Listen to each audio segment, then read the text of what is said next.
Hello, my loves. Welcome back to Chemistry with Kismet Tarot. I am Monica, the Kismet Chemist. If you are new to my channel, welcome to the family. I am honored to have you. If you are returning, welcome back. I have missed you. We are officially into No Shade November. And today we are going to shine the light upon your inner shadows, your inner voice, and get downloads from the Akashic field to see how you can embrace your creation superstation more fully. The inspiration for this video came during one of my epiphany showers, but I found out it was a misconception that I had surrounding the internet. I was mistaken, and much to my chagrin, David did actually correct me on this, because I thought the internet was called the information superstation, and it turns out it's called the information superhighway. But what a superstation is this central hub which broadcasts via satellite. And it is more often associated with television companies like TBS. But today, what we're going to do is we're going to break this notion of superstation out of the physical and move it into the metaphysical instead. Each one of us holds a part of the divine creator within our being, and that makes each one of us a superstation of creation in this world. We are all capable, powerful, and meant to realize that we are here to paint the image of true creation of the life that we truly desire. We are the Michelangelos in the world of our choosing, and this life is our Sistine Chapel. We're the poet laureates, weaving our stories into the melodious creation from the heart. This reading is meant to inspire, reignite, and remind you of the purity of being the creation superstation within your own life. So this season, we're actually working with the Elder Futhark runes. We also have a new set design, as you can see, and this set design incorporates all four elements. We've got fire, earth, air, and water all on the board. This is meant to emulate a sort of fire, but we also have the flames here. We've got all of the earthing stones as well as the sacral chakra stones to really blend our creation into a rooted foundation. We have air as it moves through with the leaves, representative of the leaves that fall when the wind blows in autumn. And we have water here and here with our shells, with shells from the white sandy beaches in Mexico City, or Mexico Beach in Florida. And each one of you brings with you the fifth element, spirit. For spirit is what connects us all into one commonality, one union and oneness within the divine and within the collective and to each other. We're also working with the origin of Reiki energies with the 4 primary Reiki stones for the traditional Usui Reiki. Through each reading, I'm going to be opening my healing energy channel for you if you choose to accept the energy, all of which is meant to help empower you and give you back your power that may have been lost or forgotten. It is also here to help realign you with your truest self internally. Scorpio season in November, as well as the beginning of Sagittarius season in November on my channel, is set with the intention for you to embrace your transformation into the phoenix in your life and use your wings to take flight into your destiny. Now, if you are watching these, because I do set the intention for these to be timeless readings, if you're watching this outside of those seasons, I want you to know that when I mention these things, it's because these are the energies infused in the readings themselves. So while these readings are considered timeless, the energies that we're using are with a specific intention that are meant to carry forward from here. Our collective energy rune that we're working with is right here, and it's Rado, or the wagon. This is all about who we are on a daily basis, our personal cycles and rhythms within the grander cosmic laws. It's where our actions and our personal flow meet with cosmic forces so that we may better co-create our path forward, blending our intuition and practical steps to forge our own destiny in this life. This is the energy that we're blessed to tap into from the cosmos so that we can remember our own destiny. Remember that we are truly a creation superstation in the physical form and move forward from there to create the life that we desire. There are 4 piles to choose from today. Pile 1, you have the rune Gebo with the gift of Odin and the card 14 with trust. Pile 2, you have the rune Berkano with the birch goddess and the card 8 with explore. Pile 3, you have the rune Othala and sacred enclosure, as well as the card 75 with originality. And pile 4, you have the rune Thurisaz, pure action, and the card 60 with patience. Take some time, tap into your intuition, and allow yourself to be led to the pile or piles that are calling to you. This is going to be a deep dive, guys. I can already feel it. And I am really excited to get into these energies. So I want to say thank you so much for being here, and I will see you at your piles.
Hello, pile 1. If you chose the first rune, the Gebo rune and Odin's gift, as well as the card 14 with trust, this is the message for you about embracing your creation superstation. Now, the trust card says, trust that you were born a creative being and have never stopped being one. The first energies that I got was Sagittarius and Taurus because of the 14, which breaks down to a 5, and the Temperance and Hierophant energy. And then I got that you may have Venus in Sagittarius or Jupiter in Taurus in your natal charts. You do not have to have these placements for this to resonate. Venus being in Sagittarius may also deeply impact you. And that is happening in the month of November. I did mention it in my rising sign messages. And Jupiter actually will be entering into Taurus and doing his retrograde cycle in 2023 through the sign of Taurus. So these may be just significant times for you. Jupiter goes retrograde, the very last planet going retrograde in 2023, in the whole like domino effect of retrograde planets. And it will be in the sign of Taurus, so it will be towards the end of the year. So next year, this time may be very significant for you. And Venus goes into Sagittarius, like I said, in the month of November. And so that may mean that the time frame, the year gap between these two may be incredibly significant for your life. Now, again, as I mentioned in the intro, this is a timeless reading. So this may mean that you are being called to review these times. Give me just a moment. I've got Winifred ringing the doorbell. All right, I apologize for that. It always seems to be with Sagittarius energy that my pets just go kind of crazy about it. I'm not really sure why. But what I was saying is, even though this is a timeless energy, it may mean that you look back at this time frame and about the ways in which you harnessed creativity in your life, and really allowed that to radically revolutionize your life. Now, you in particular, pile one, may be feeling far more affected than most surrounding the pull to create your own destiny since January of 2022, when the nodal shift occurred. So the nodes shifted in mid-January from being in Gemini and Sagittarius to being in Taurus and Scorpio. And the North node shifted into Taurus, but the South node used to be in Sagittarius and shifted into Scorpio. So you may still be dealing with a little bit of that Sagittarius South node energy, some past wounding and past pains and past reactionary nature surrounding your belief systems and your belief in yourself and your belief in spirit. And that may still be lingering a little bit. And you're being called to focus now more on the North node in Taurus and taking those lessons, shifting them into that transformation of the South node in Scorpio, and really pulling making an intent to pull that energy into that Taurus North node and ground it into your physical world, ground it into you being the spiritual leader that you are meant to be in your life and perhaps even for others. So I did get a channeled message for you guys. So I'm going to read that to you, and then I'm going to read the cards. I'm just going to have you guys look at the cards while I read it. They say a bird in the hand is worth two in the bush. But the energy I'm feeling here is that you do not realize you are focusing on the bush, seeking the second bird. Yet it is in your hand already. This is quite telling, for the rune Gabo is Odin's gift, and his gift was the gift of the runes, of the All-Father, the strong protector and observer of all through his two birds, two ravens, Hugin and Munin. Odin had many gifts, but they knew they were found within himself and his actions taken, which may not have made rational sense, yet he trusted himself and the wisdom he had cultivated in his own journey to be the determinant factor and focus on what he was meant to do in the world. His energy calls out to this pile to see greater wisdom contained within and to be willing to surrender more fully into a state of utter trust in the calling of your heart to chart your true destiny. To map one's course, you first must be willing to stop looking into the bush or the outside world and instead gaze into yourself, for the only thing blinding you is truly the struggle to relinquish the perception of your current shadow's wounds arising for release and healing, not to hold you back. Healing arises and you can embrace it through looking within to witness your truth and step into the flames of purifying transformation today. And this leads me directly to your energies. So your Akashic Records energy is being represented by the Akashic Tarot. We have the Three of Scrolls, and it's setting your course. And I'm going to move this up for you to take a look at. Because in this, you can see there are two men in the back, and they are looking at a chart and looking up to the rainbow, but it's the captain of the ship who has his focus on where he wants to go. He has his focus on his course, on the aim forward. And then and this card talks about taking aim, setting a course for where you want to go. It's very, very much ingrained in me. This is where you're meant to go. This is what you're meant to do. And it's time to move yourself forward. Now, there may be a lot of wisdom and guides coming to you from the Akashic field and the Akashic records and really from the spiritual realm. And they're really calling to you deeply right now for you to see that now is the time for you to chart your destiny. But the problem is that you're currently in this two of air energy. And look, you do have two birds in hand, but you have your head turned away from them as though you are dancing around what you actually contain within you.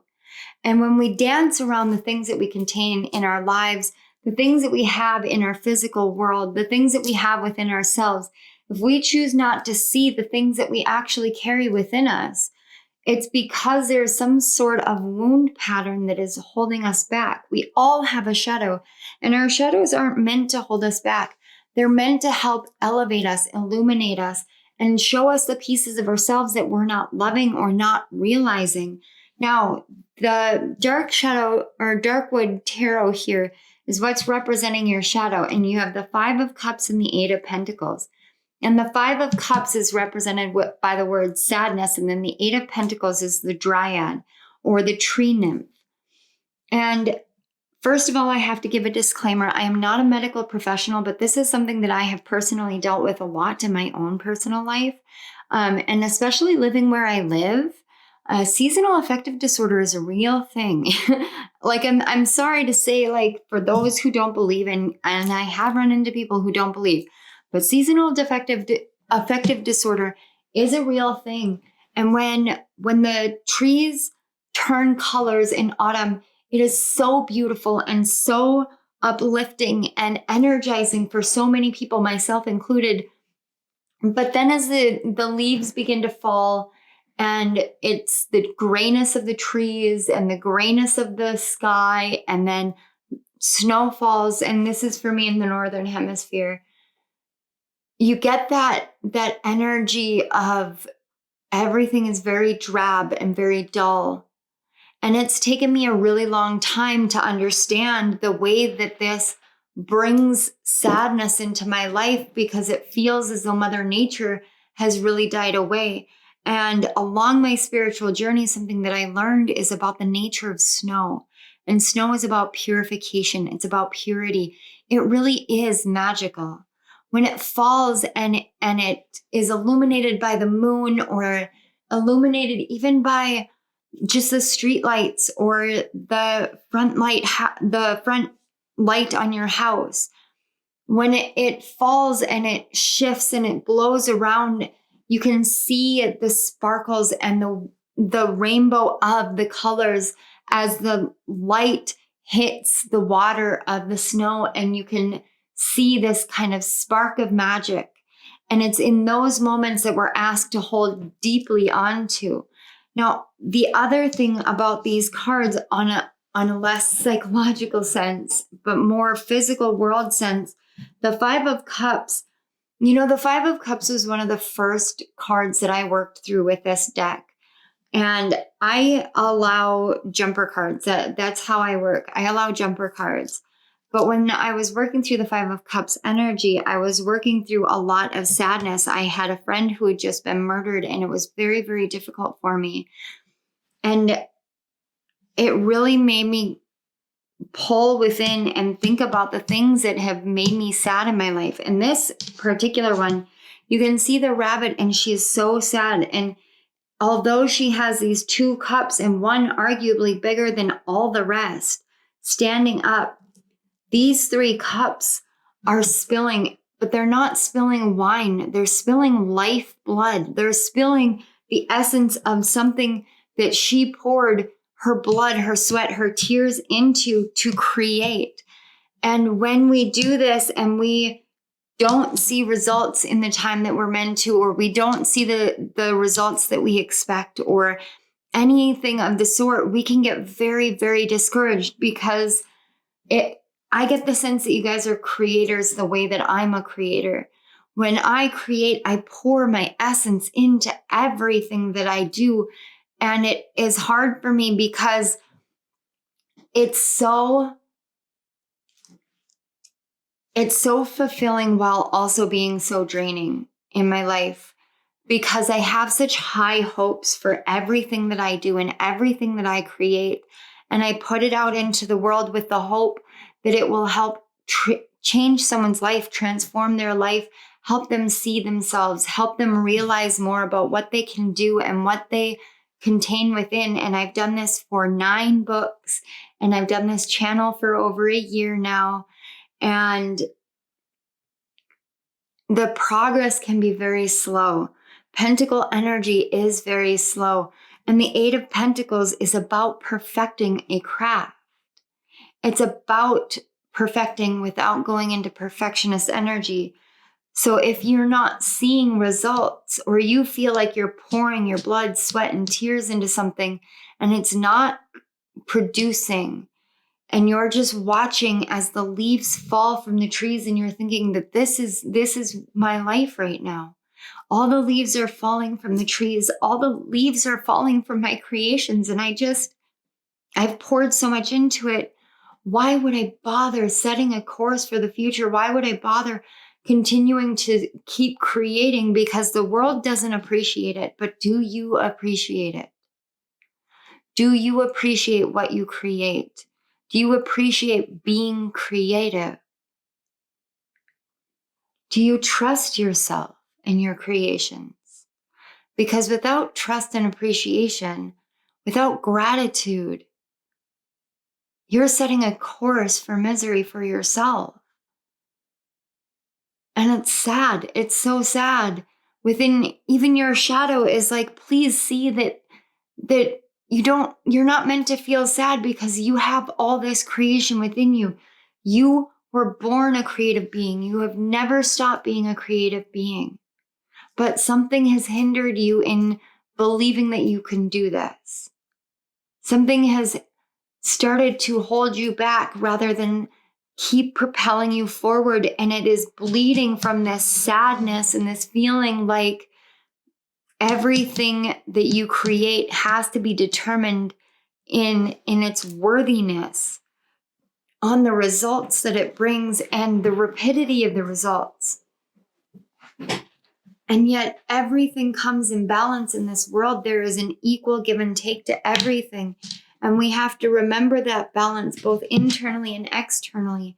We have to harness the true strength that we have within, harness that energy that we contain within, the healing energy.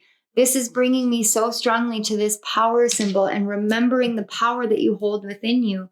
And being a creator, being creative, or embracing that creation superstation really is truly a way of harnessing your own Kundalini strength, harnessing your own sacral chakra strength, and allowing that to fuel you forward, allowing that to give to yourself and create the life that you desire.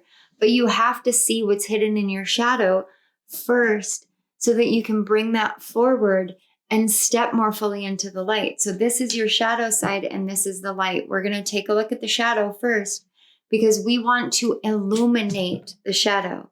So when we illuminate the shadow, then we actually see our light more clearly as well. But first we want to see what it is that is casting the shadow. So this is the archetype card. And as you can see, they are backwards. So this one is upside down because we're just reading the shadow attribute. This one is right side up. We are just reading the light attribute.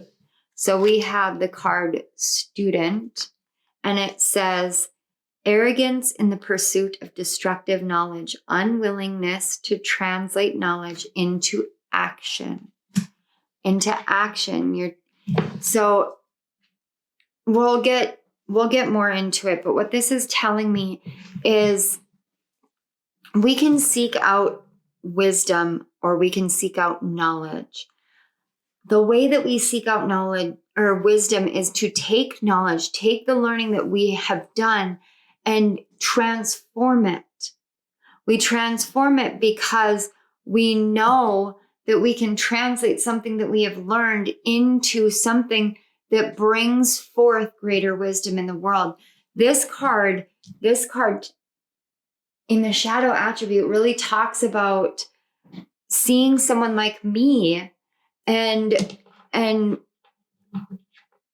getting the knowledge of the cards, but not translating it. I talk about being a translator all the time. I talk about being a translator app, basically, or having multiple translator programs in my own brain, because I work with different energies and they have to flow through me, and then they have to translate through me through my personal filter so that I can take the wisdom of the experiences that I have undergone in life, combine it with the knowledge from the learning that I have had in life, and bring it forward into the actions that I take here on my channel. And in that way, I always feel like I am the perpetual student. But if you don't allow yourself to realize that as teachers, we are always learning from our students. So we are always the students and the students are always the teachers, and vice versa. You really hinder yourself from being able to move forward, because if you have all this knowledge, but you don't know what to do with it, how do you bring that into a translation? And that leads you to feeling like you have all of this inside of you that you want to share, that you have perfected into this one. And it's just wonderful knowledge that you've gained. But sometimes we have to gain the wisdom. And wisdom comes from experience. Wisdom comes from surrender. Wisdom comes from trust. Wisdom comes from creation. Wisdom comes from a willingness to sacrifice our knowledge and translate it, and through transforming and translating it into something greater, into something that actually is directed action in the way that we know we're meant to take, not in a way that is to harm ourselves or to harm others, but to move forward how we are meant to move. So let's get your other cards. We have To the Sea, 32 and Struggle. And then we have Motivation. Pray for guidance as to how to increase your enthusiasm for and focus on this project. So when you are to the sea, when you're out, when you feel like you are stuck out at sea, and this really shows she's stuck out at sea. It looks like she's painting, actually, or writing in a journal, or just doing some sort of creation, but she's stuck in the water. She's stuck. The water is calm. You look at this struggle, and the struggle talks about the fish that swims upstream, and I could be wrong about the specific fish that is mentioned in this particular deck. But when I think about fish that swim upstream, I think about salmon. And salmon literally beat themselves bloody to swim against the current, swim against the grain, in order to get to the most fertile mating ground to reproduce, because they know that's what they're meant to do. Now, creation is just like reproduction. Creation is just like parenthood. It truly is. And I know that sounds so outrageous, and some parents are going to say, that's just dumb. And that's fine. That's fine. You can say that. I have 4 children. I have birthed 4 children. I have given 1 child up for adoption. I have raised 3 children as a single parent for quite a while.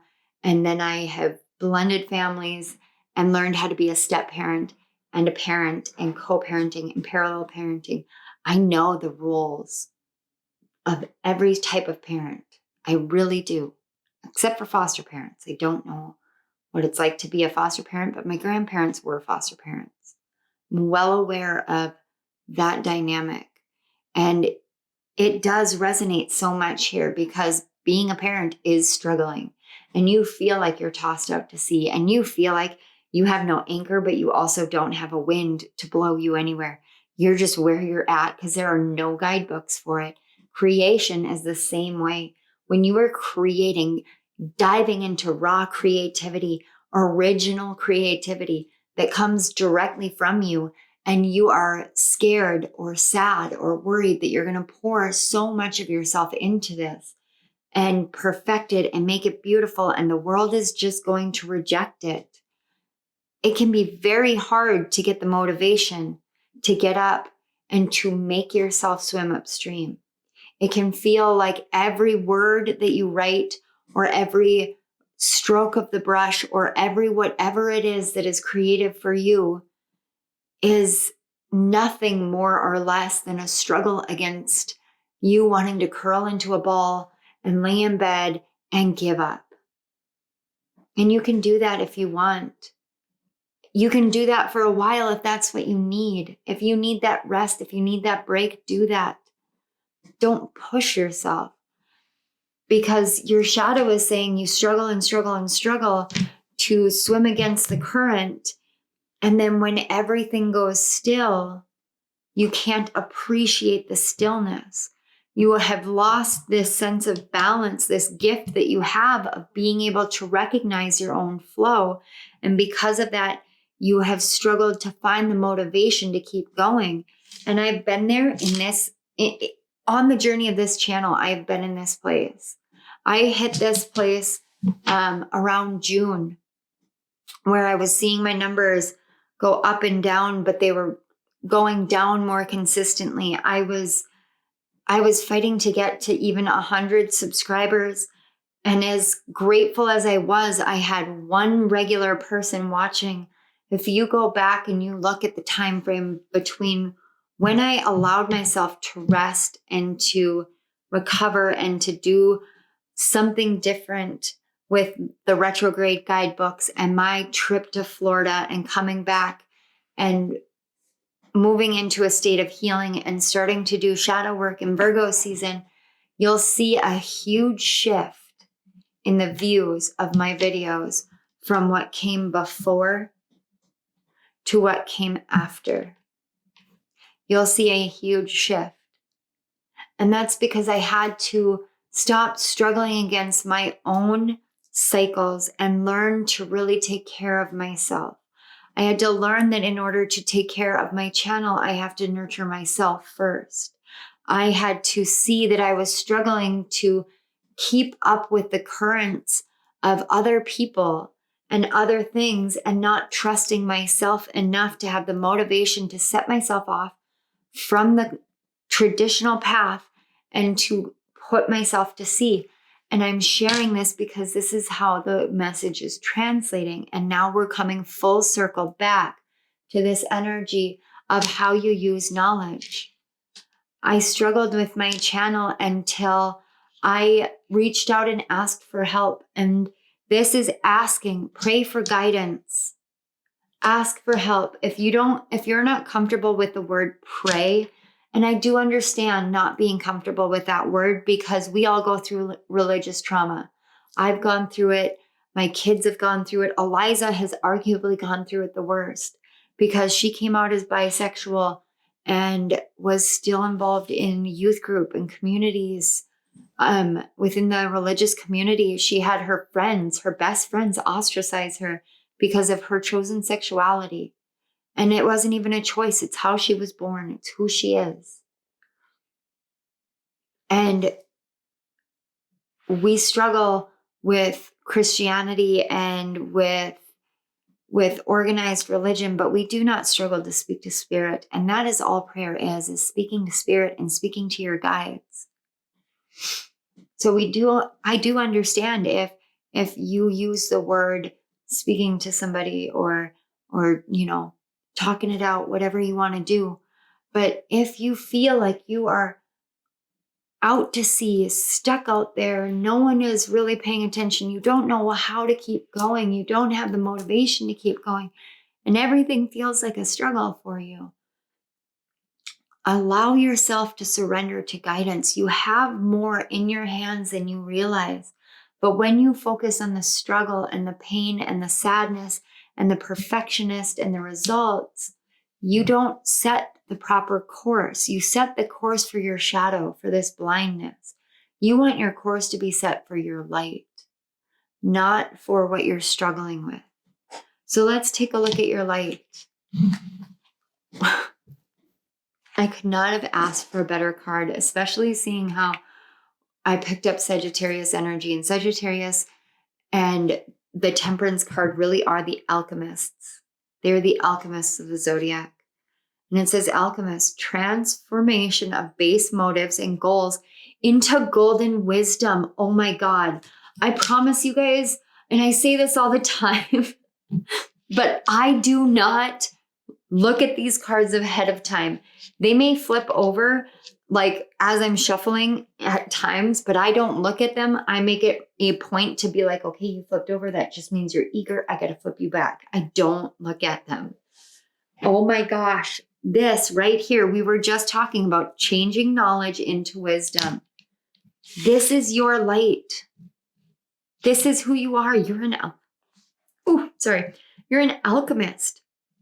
You are here to transform the wisdom that you have into, or the knowledge you have into wisdom. It's how you use it. It's how you transform it. And the base motives, that's your motivation. You take this knowledge and you find motivation to get yourself out of this back and forth between the struggle and to the sea. And you turn this energy right here and this energy right here, this sadness and this loss and this grief and this perfectionism and this ebb and flow of learning your cycles, and you turn it into a wisdom that you are here to share with the world, a golden wisdom at that. Let's see more. We have peace. Oh, this is getting so beautiful. Share your art with the world. Oh my gosh. It's time to allow others to enjoy your creative work. And 4, past, present, and future. You see, when you spend so much time looking one way or the other, and if you see in the present moment, the bird is looking at share your art with the world, but the past and the future is focusing on this energy. So in this moment, right here and right now, find your peace by sharing your wisdom, sharing your art, taking that leap of faith. Everything in life requires trust. It requires a leap of faith, including leaping into sharing your art, sharing your creativity. It doesn't matter how you feel about it. How you feel about it is showing you how much you care about it. So if you are sitting there and picking it apart as a perfectionist, it's because you feel like you have to be at your top. But you can't be at your top without continually producing, practicing, sharing it, getting feedback, and then going at it again, allowing yourself to be motivated, allowing yourself to be inspired, allow yourself to share your work with others, because as they enjoy your work, you can focus on healing this. When you let go of result orientation and you stop destroying the work that you do, and you just simply trust yourself and trust your creations, you won't feel this constant sense of sadness like you can't do it. I'm also getting a message about comparing. You can compare yourself to someone else and say, I'm not there, I can't do that. Or you can say, I want to be inspired by this person. I want to be myself and do things my own way, but I feel inspired by this person and by what they're doing and how they're doing it. And I want to embrace that. I want to be that way. You can choose to do that. And if you choose to do that, then you are choosing to see that we all are connected. And that's so important. We are all connected. And when we're all connected, that means that the art that you create, that you want to share with the world, that want to share it with the world is also because the energy out there is the world wants to receive it. And so you have to make a choice. You make the choice to allow yourself to enjoy your art and then allow others to enjoy your art. I have a friend who has emailed me pictures that she has painted, and they have this kind of magic within them. this innocence, this purity. And every time there's a comment about, it's still a work in progress, it's still kind of this, it's still kind of that, it's self-deprecating. It's how I used to be about my books. It's how I used to be about me channeling and being here at my channel. I used to think, well, I'll just get into it eventually. I'll get better in time. I'm not really good. But I diminish myself when I do that. My friend's paintings are amazing. I can't wait for her to feel that confidence to share it with the world. Because her sharing it with me has really, truly made an impact on me. But your art, whatever it is, and again, she's painting here, and I did pick up painting there, so you may be a painter. That Michelangelo reference may have truly inspired you to the core. Realize that this life is your Sistine Chapel. Everything that you create is the Sistine Chapel. Michelangelo, he had his own talents, but so did Dali. And Dali was a surrealist. His art is out there. But is he any better or worse than Michelangelo? Because he's not on a ceiling in Rome. Not to me. It's about how the artist speaks to the viewer. And the artist doesn't care what the viewer thinks. The artist creates for themselves. They can be commissioned to create, but how they create, the lens in which they look through in creation is what matters. That is what matters. Your lens is what matters. Your peace in knowing that the past has passed and the future is still being formed. So what you have right here and now is the present moment. So it's better for you to focus on the wisdom that you have and the light that you hold and the peace that you can attain from just sharing yourself. I find so much peace in coming here. I find so much centering, even in my Let's Talk videos, which get to be pretty intense. It's peaceful for me to know that I have a platform to speak my truths, to know that I have a community that I get to share my gifts with, to know that I have people that I get to help in this world. It is truly peaceful. It brings a sense of inner peace. And when you have a sense of inner peace, you're not looking to the past. You're not looking to the future. You're living in the right here and now. So you're able to actually set the course that you want to set. You're able to pull yourself out of this feeling of being adrift or being caught up in the struggle and the currents as though you have no control over it, and say, I'm going to chart the skies. I'm going to sail in the sky, and I'm going to set my course, because he's now setting his course for peace, for alchemy, to share my golden wisdom with the world in whatever way it comes through, in this creation, in this art, how it comes through. I'm going to take this prayer energy. I'm going to speak with spirit. I'm going to speak with my guides. I'm going to ask them to help me shed these things so I can see clearly, so that I can turn my head, set my course, and focus on my light and bring my light forward, knowing that as I bring my light forward, I am shining on this so that it heals, so that I no longer feel this sadness. No longer feel as though I pour myself into things that never produce. I no longer feel as though I'm always waiting for the next season, for the next cycle. And every time I think I'm in the right season in my life, I'm wrong. You have the ability to do this. It's written in the stars. It's written in your blood. It's written in the stardust that flows through your veins. It's written in your energy and in who you are. You have this ability to overcome this, to harness all the gifts, to alchemize, and to turn every situation that has been destructive, that has been painful, that others have been unwilling to listen and unwilling to try. You can turn all of that loneliness, that anxiousness, that anxiety, that constantly fighting for your place in the world, turn it into a prayer and ask for the motivation to go through this one last push so that you can move out of this, set your course, and take flight. You have this opportunity. You have this chance. All right, pile 1. I want to say thank you so much for being here.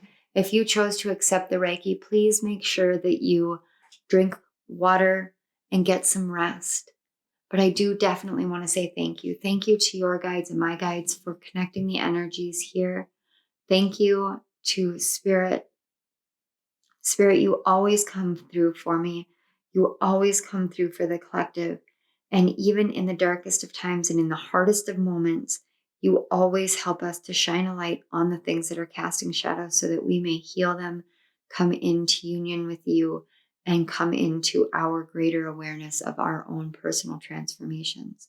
And for that, I will forever be grateful to you. Thank you so much, Spirit, for walking this world with me and walking this life with me. And thank you for helping me to share these messages with the collective.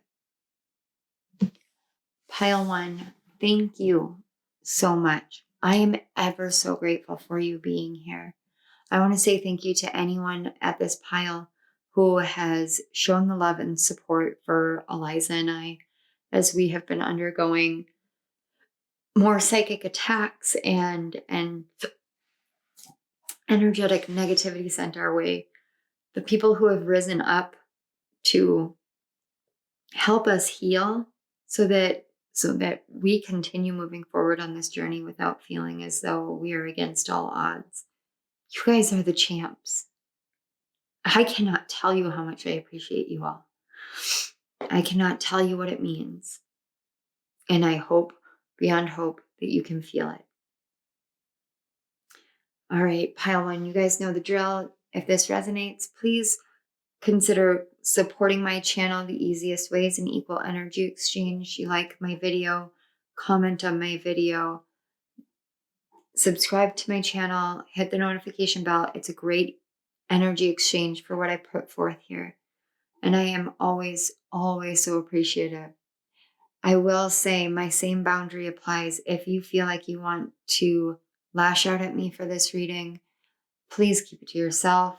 I'm going to feel the energy anyway, so you don't need to bring it into my community. My community is very close. We are very loving. We are very one. We have protection that we give to each other and that we work with each other on. Please keep it to yourself because it's that you need to pray on. All right. I think I've said my piece and I don't get any more messages. I just want to say I love you guys so much. Just so fucking much. I love you guys. So thank you. Bye. Hello, pile 2. If you chose the second rune stone, the Barcano, as well as the card 8 with Explore, this is your message about how you can embrace your creation superstation. So the card Explorer says, trust your imagination to help you journey through your inner landscape to find what you seek. And the first energies I picked up from this were Leo, Virgo, and Libra. They may be prominent natal chart energies, but those seasons this year may have been very prominent seasons leading up to Scorpio season. Scorpio season this year for you, and this is for Scorpio season 2022. It may feel like an extra powerful season to you or zodiac energy to you this year in particular for a balancing of the scales of financial and money mindset, amongst other things. You may have been called a shadow seer or may have this gift newly awakening within you during Scorpio season of 2022. Now, I try really hard to make sure that these readings are done for a timeless nature. And I want to say that I mentioned that in the intro, but it could have just been mentioned in the in the first pile. But if you're seeing this, a year, 2 years after I post it, I want you to think back to Scorpio season, which it was October 23rd through November 22nd of 2022. because it's about the astrological climate right now that is really putting the pressure on the people who have chosen this pile. Now, the Berkano and the Explorer card, I did channel a message for you guys. And I wanted to mention that there was a movie that was very, very prominent with this energy, with this pile. The movie was Inception. And if you've never seen Inception, it's a movie about going into the dream world and then doing a dream within a dream. And I've actually had those happen to me before, where I will wake up in a dream and will have been waking up from being in a dream and have sleep paralysis in my dream, only to find out that I wake up from that dream of a dream and have sleep paralysis in real life. It's kind of crazy. But this whole story is about the ways in which our mind can play tricks on us, our mind can hide things from us. and it's like needing a professional to go in and extract certain information that we didn't realize we still had, or that we have been trying really hard not to release. And I kept seeing scenes of it as I was writing your message. So this is your message. If you feel as though the world is caving in on you, like a dreamy sandcastle being washed away by the rising tides, as you continually try to build, there is a reason for that. You're being cornered by the universe, for you are being called to go on an inner journey of true discovery. Just as the birch goddess holds wisdom of the cycles of life, death, rebirth, and resurrection, she is calling to you and leading you on a path into yourself. It is to the covenant of your soul you were being called to, for you have more fully ushered in a time of true inner insights to see what you have done to others as the mirror of the harm you do to yourself, when you consciously choose to avoid true shadow work. Pile 2, there are powerful forces at play in your life right now, pushing you to heed the calling of your soul versus the pull of the physical world. To build what you truly desire out of yourself, outside of yourself, first you must build your inner world. Sorry about that. Missed reading. But I feel like you guys have been, it almost feels like you guys have been in battle, but it's not an outer battle, and it's not a true inner battle either. It's a battle with going inward. And I would love to be that person that's like, I'm not trying to call anybody out, but with the birch goddess and her energy being so intricately tied with Freya's energy, Freya doesn't give a fuck. Freya is going to say exactly what needs to be said, exactly when it needs to be said, exactly how it needs to be said. And her energy comes through with this correlation to the birch goddess, because she is actually residing above the birch goddess. And she is literally saying that, like, the words that I'm hearing is spiritual bypassing. Now, spiritual bypassing is something that we do when we don't want to face our wounds and our traumas, but we want to come off as heal and whole. Or whole and healed. Wow. Sorry about that. And if you guys can hear my Chewbacca, I apologize. And so what I'm seeing here, we're going to get directly into the energy of the cards because I have them pulled. So these represent the Akashic field, or your higher self, and what your higher self is calling for you. This is your shadow energy, and this is what your conscious mind is trying to focus on. Now, I do have all the back of the deck energy that I'm looking at, and I can tell you the back of the deck goes the Six of Roses with the War of Roses. And I didn't do this with pile 1, but with yours, it was kind of like, no, you need to see that this is literally universal here, because we've got the card 20, or Judgment. In this deck, it's the Call. And then we've got the King of Cups. And this is, this card in the Darkwood Tarot talks about manipulation, mental manipulation, physical manipulation, emotional manipulation. It talks about a virtuoso kind of man who is not in touch with his emotions and actually does more harm than good by using his emotions against other people. Now, the reason why I felt called to show you the back of the deck energy is because it is literally mirroring what this is. The War of the Roses, in regards to the Ark of the Covenant and the King of Keys, that's that energy of fighting battles. But is it a battle worth fighting? It's like battling for your personal power and to have a personally empowered voice, but you're trying to circumvent the heart. And I say that because in this War of Roses card, you can see there's a blue flag that represents the throat chakra, a yellow flag that represents the solar plexus chakra, but on the ground is the green flag of the heart. So when we spiritually bypass, we want to sit in our own personal power, but we forget that our personal power, whereas it may be sourced in the solar plexus chakra, it can actually fully reach the throat, not in its true manner, if we are not allowing it to be siphoned and filtered through the heart. We're called to, sorry about that, guys. We are called to move everything that we say and do through the heart, first and foremost. And that is one of the reasons why I was struggling with my throat chakra just now. Because in your energy, the heart is removed from the things that you speak. And this may be things that you speak in your close personal relationships, which is what it feels like strongly, that, and in business. But it's this, I get this energy of like, I'm worn down, I'm tired, I don't want to keep fighting, I am so exhausted by this. And yet you still do the same patterns, the same behaviors over and over and over again. How you break out of that is you make a conscious decision to change.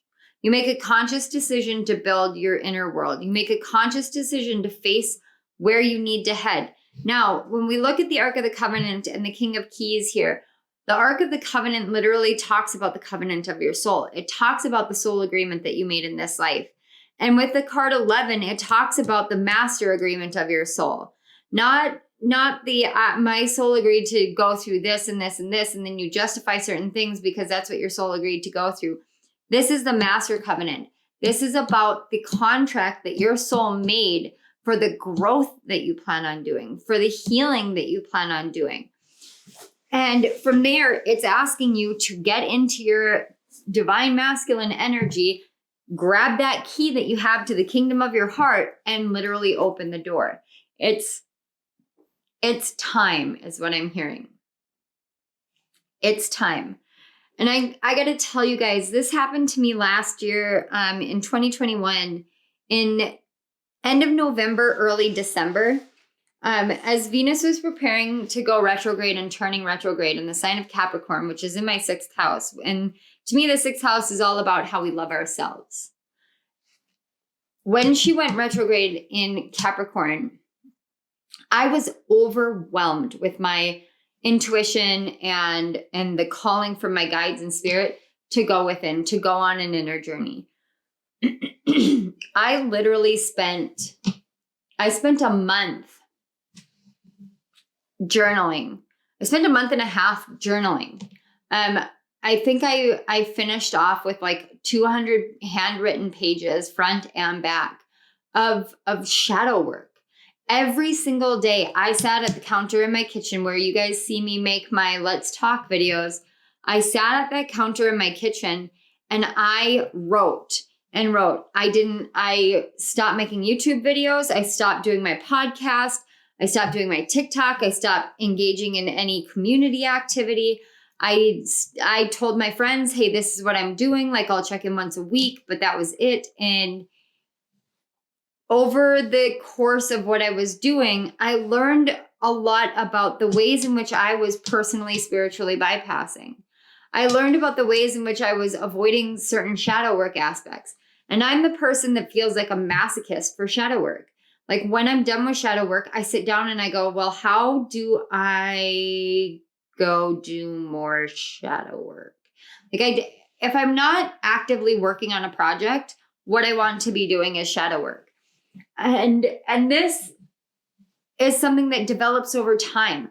But it develops over time when you get to know your own shadow, when you get to see the fact that your shadow is nothing more or less than the pieces of you that has been shunned by the world and shamed by the world, that have been pushed to the side and told that you're not worthy of anything, that have been wounded, that haven't been properly loved. And we do shadow work not because we want to elevate spiritually. And if that's the reason why you're doing shadow work, I'm sorry, but you need to go watch whatever rising sign messages belong to you, because that is a lesson that we were learning and are learning throughout the entirety of Scorpio season of 2022. Even if you're watching this afterwards, go watch the videos from Scorpio season 2022, because Pluto is literally teaching us and has been teaching us since the partial solar eclipse that we do these things not to elevate our success in the world, but we do these things to heal.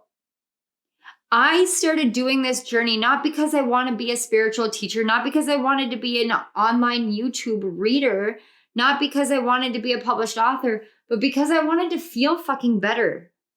I wanted to feel better. I wanted my body to feel better. I wanted my mind to feel better. I wanted to stop allowing other people to dictate and control the way that I felt about myself, because I was so weak and so lost and so lonely that I did not see who I was and what my worth was. And that's why we do shadow work. It's to get us out of that state, to return us back to our truest power internally, our truest action-oriented power, but also to open our damn hearts up and to come back to spirit and to take ownership and responsibility, because more and more people are avoiding these things and spiritually bypassing.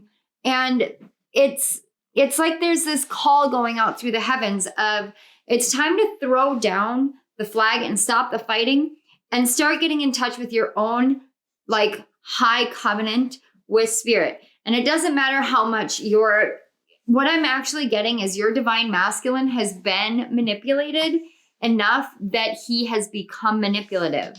And that happens. It's something that I call like reactive narcissism or reactive manipulation. I don't know that it's actually a psychological thing, but you think about abusers, and there's this premise that an abuser learns to abuse because of their abuse. It's a reactive abuser. It's no different than being in a narcissistic relationship. And I was in a narcissistic relationship for 8 years of my life in a romantic sense. I was in a narcissistic relationship for 2.5 years in my high school years, but I was raised in a narcissistic environment. And I had to come to terms with that.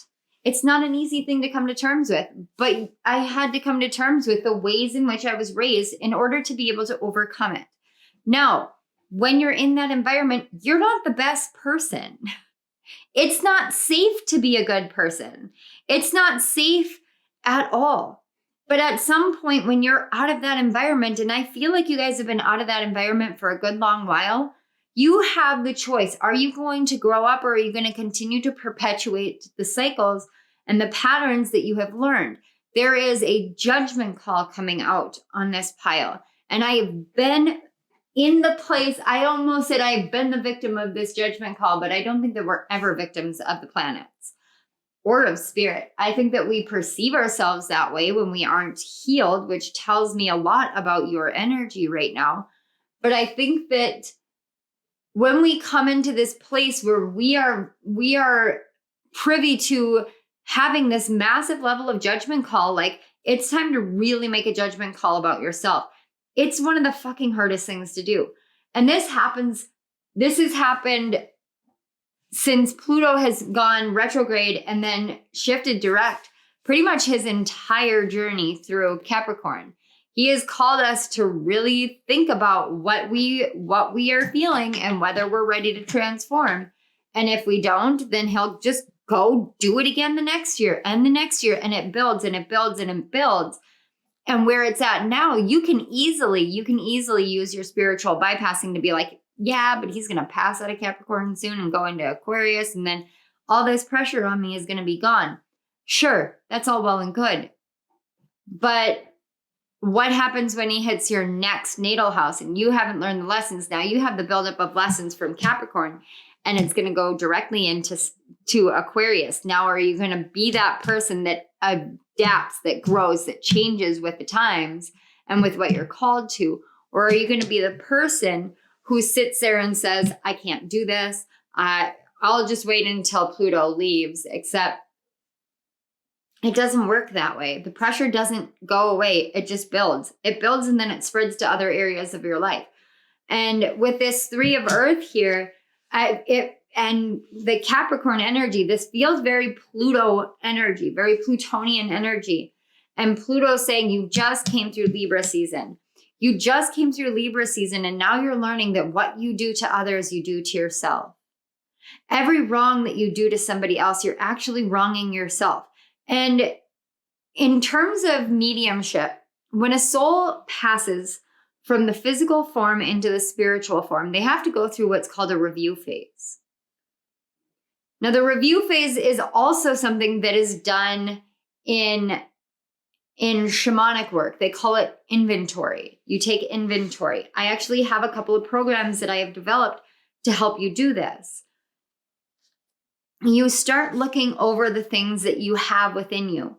But in a spiritual sense, or the mediumship sense, when a spirit passes into the other realm after leaving this physical life, they have to and it's not just looking at, it's not like watching a movie of what you've done in your life. They have to physically experience on a soul level, on an emotional level, they have to experience all of what they have done to other people.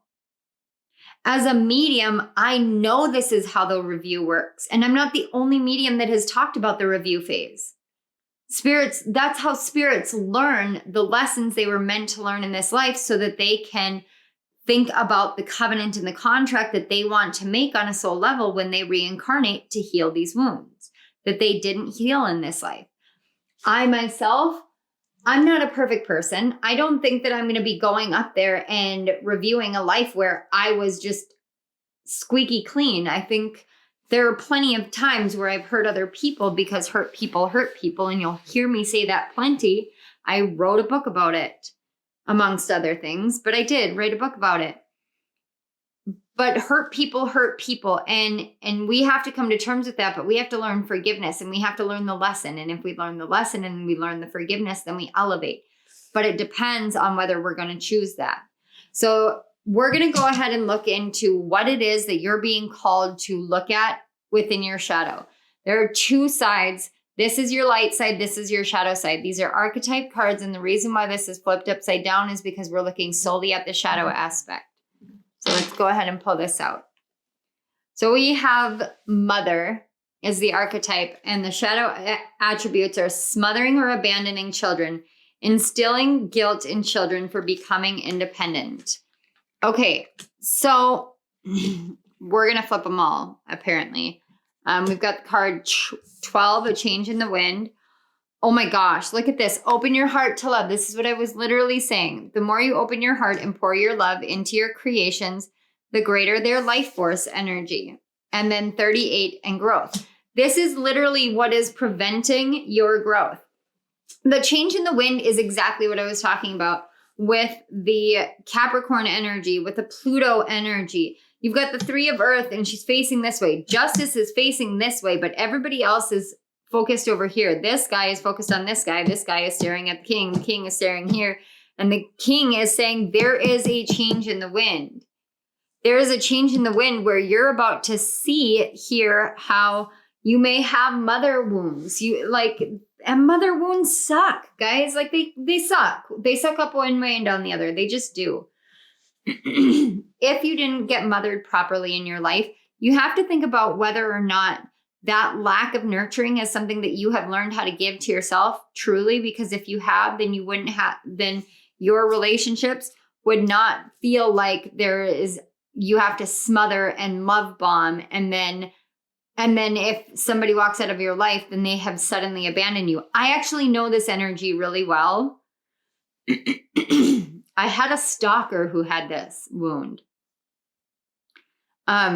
And it was somebody who I genuinely loved. I loved him. He was my gay best friend. And he He had the propensity to be such a wonderful person, but he couldn't get beyond this one specific wound. And this is not me calling him out. This is me saying, this is my frame of reference for this energy. I know this energy. This energy used to piss me off. Now it just makes me feel tired and sad. Because my daughter is in a situation right now. Okay, look, I'm going to shift gears and just leave him out of it, because I would rather he be left out of it, because I did have to cut him off. And it was not easy for me. And I wrote a book about it. Same book as before. We have a theme here. But my daughter's an adult and I'm a parent, but my daughter came into money troubles and she didn't ask for help. She didn't ask for help, and then it got to the point where it was too late and we couldn't actually help her, even though we had already helped her in excess, more than what we had to share. But it was for our child. She is now in a situation in which she has found herself living with a friend and his family. And his family does not, they will not allow her to move out. And they do whatever it takes to prevent her from moving out. And she has a fear of abandonment. Unless she's doing the abandoning, she has a fear of abandonment from other people. And so she's struggling right now with not wanting to be smothered in that family, but not knowing how to get out, and having put herself into a situation where she really has a lot of work that she has to do in order to repair what was done. And I, as a mother, cannot get involved because she's now an adult and this is karma. So I know that if I self-sacrifice the rest of my family and our situation for her, and she has zero history of taking it seriously, of respecting it. She just takes what is given to her and then she uses it for her needs and not even needs, but her wants.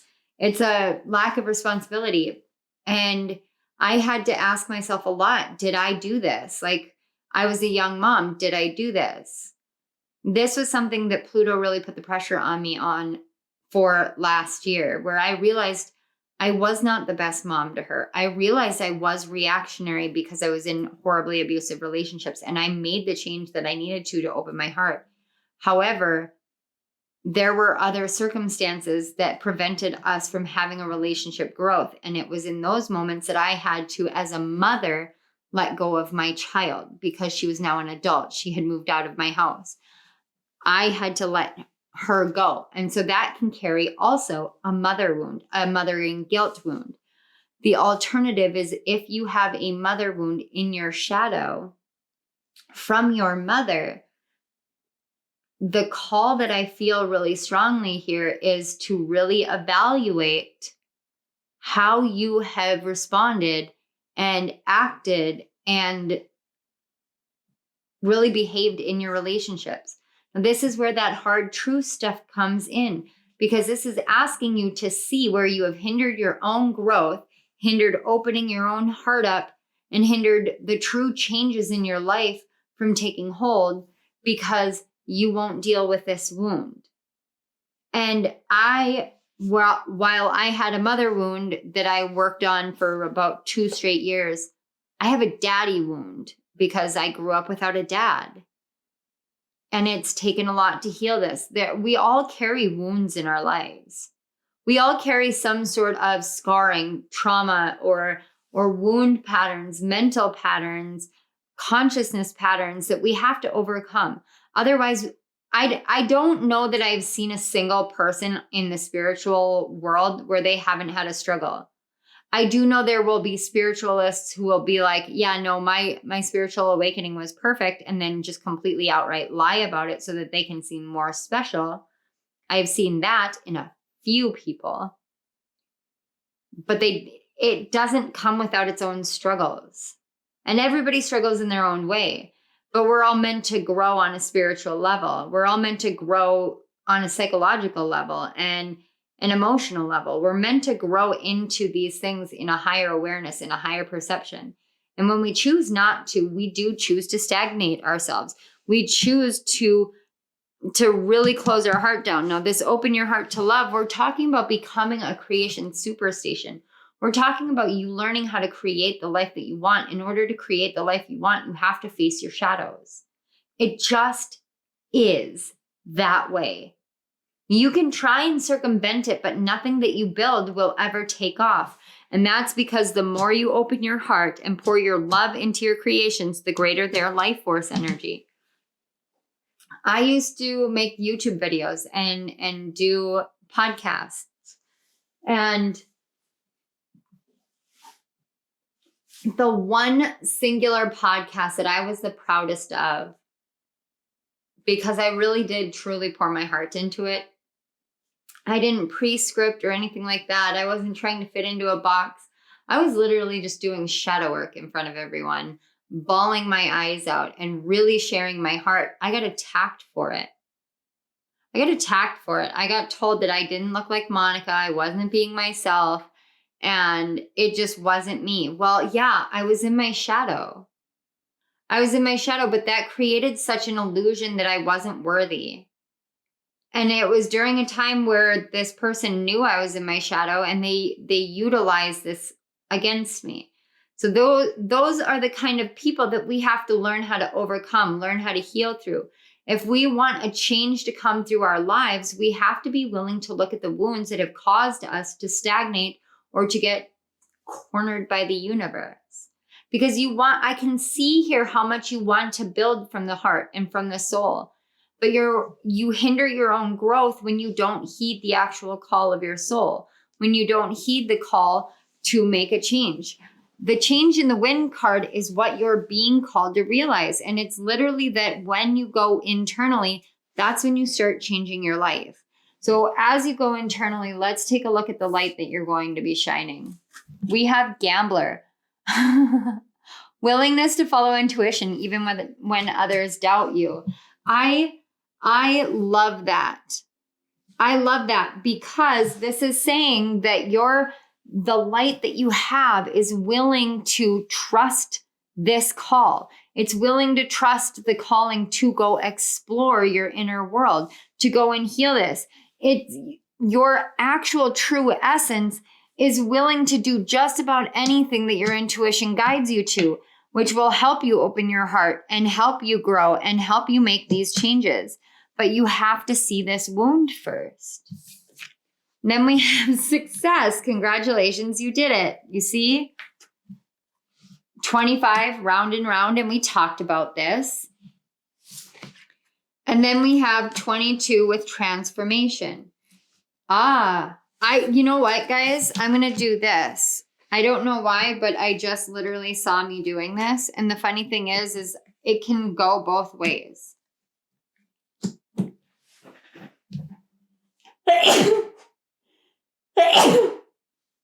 Oh, excuse me. That happens when lots of energy just like floods.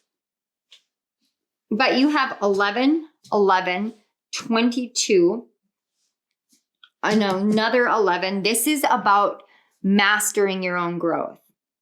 Okay, this is literally like it's time to master your own growth. If you want to master your own growth, we've got to do this. So the reason why I switched them around, and I will switch them back, but the reason I switched them around is because you're about to see where your light and your shadow actually come together.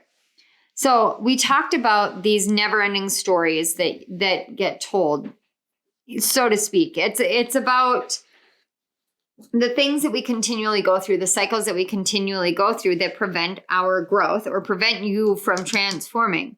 Now, if you want to go on this journey, you're going to be asked to go all the way around. You're going to be asked to go all the way through the past. So when I think of a nautilus shell, I think of the nature of time. And a nautilus shell has a cephalopod in it.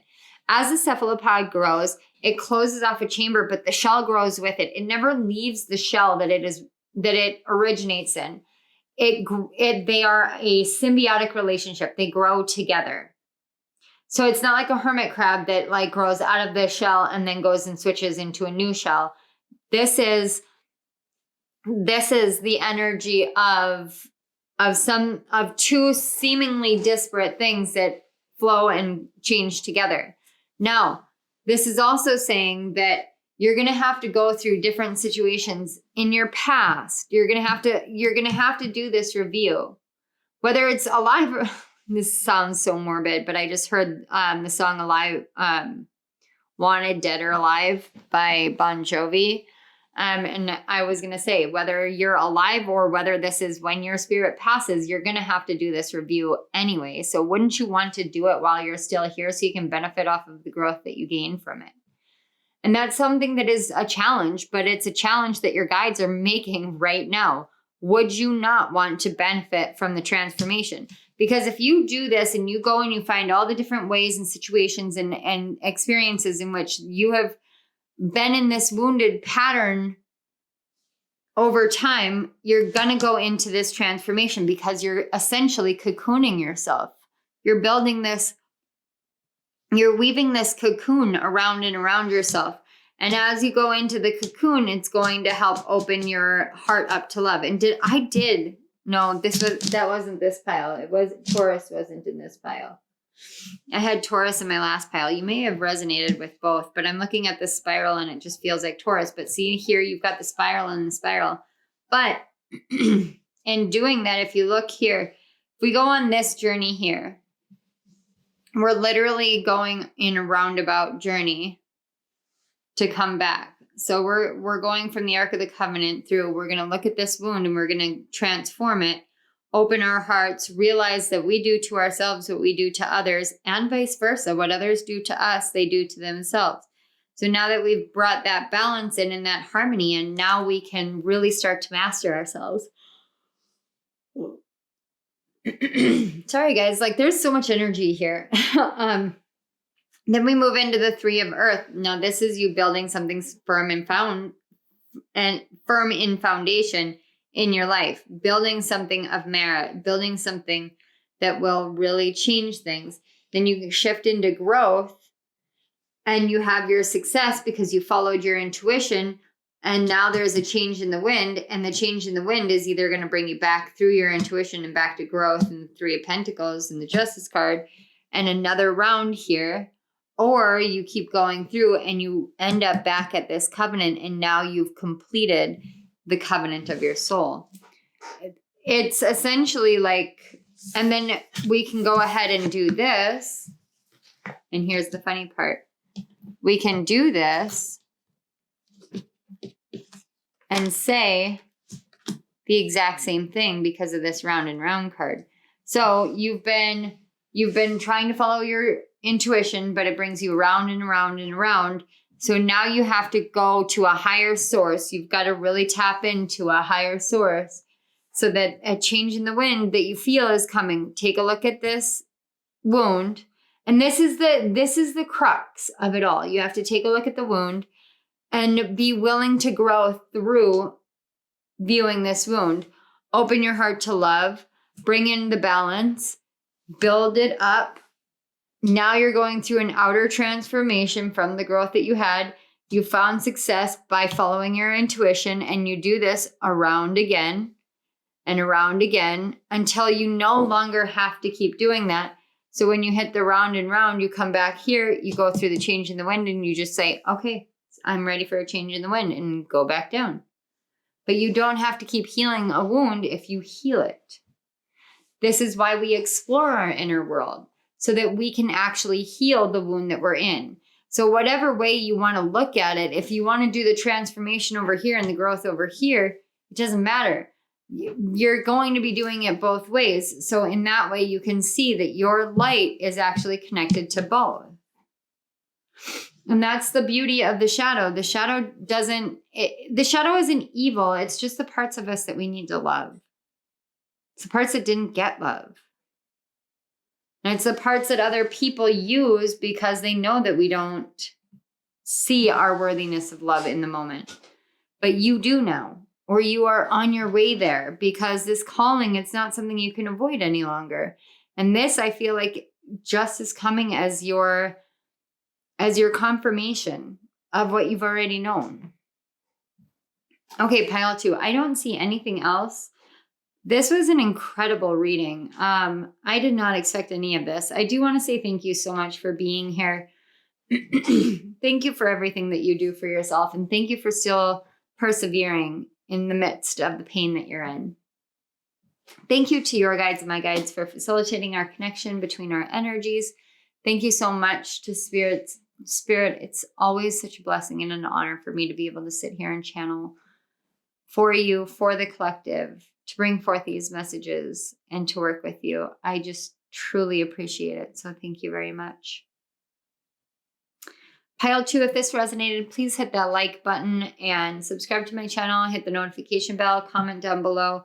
These are all really great ways of equal energy exchange. Like I said, I never require it of you, but I always ask because I do pour a lot of myself into these, and the more love and support I get from you guys, the better it is in the long haul for me.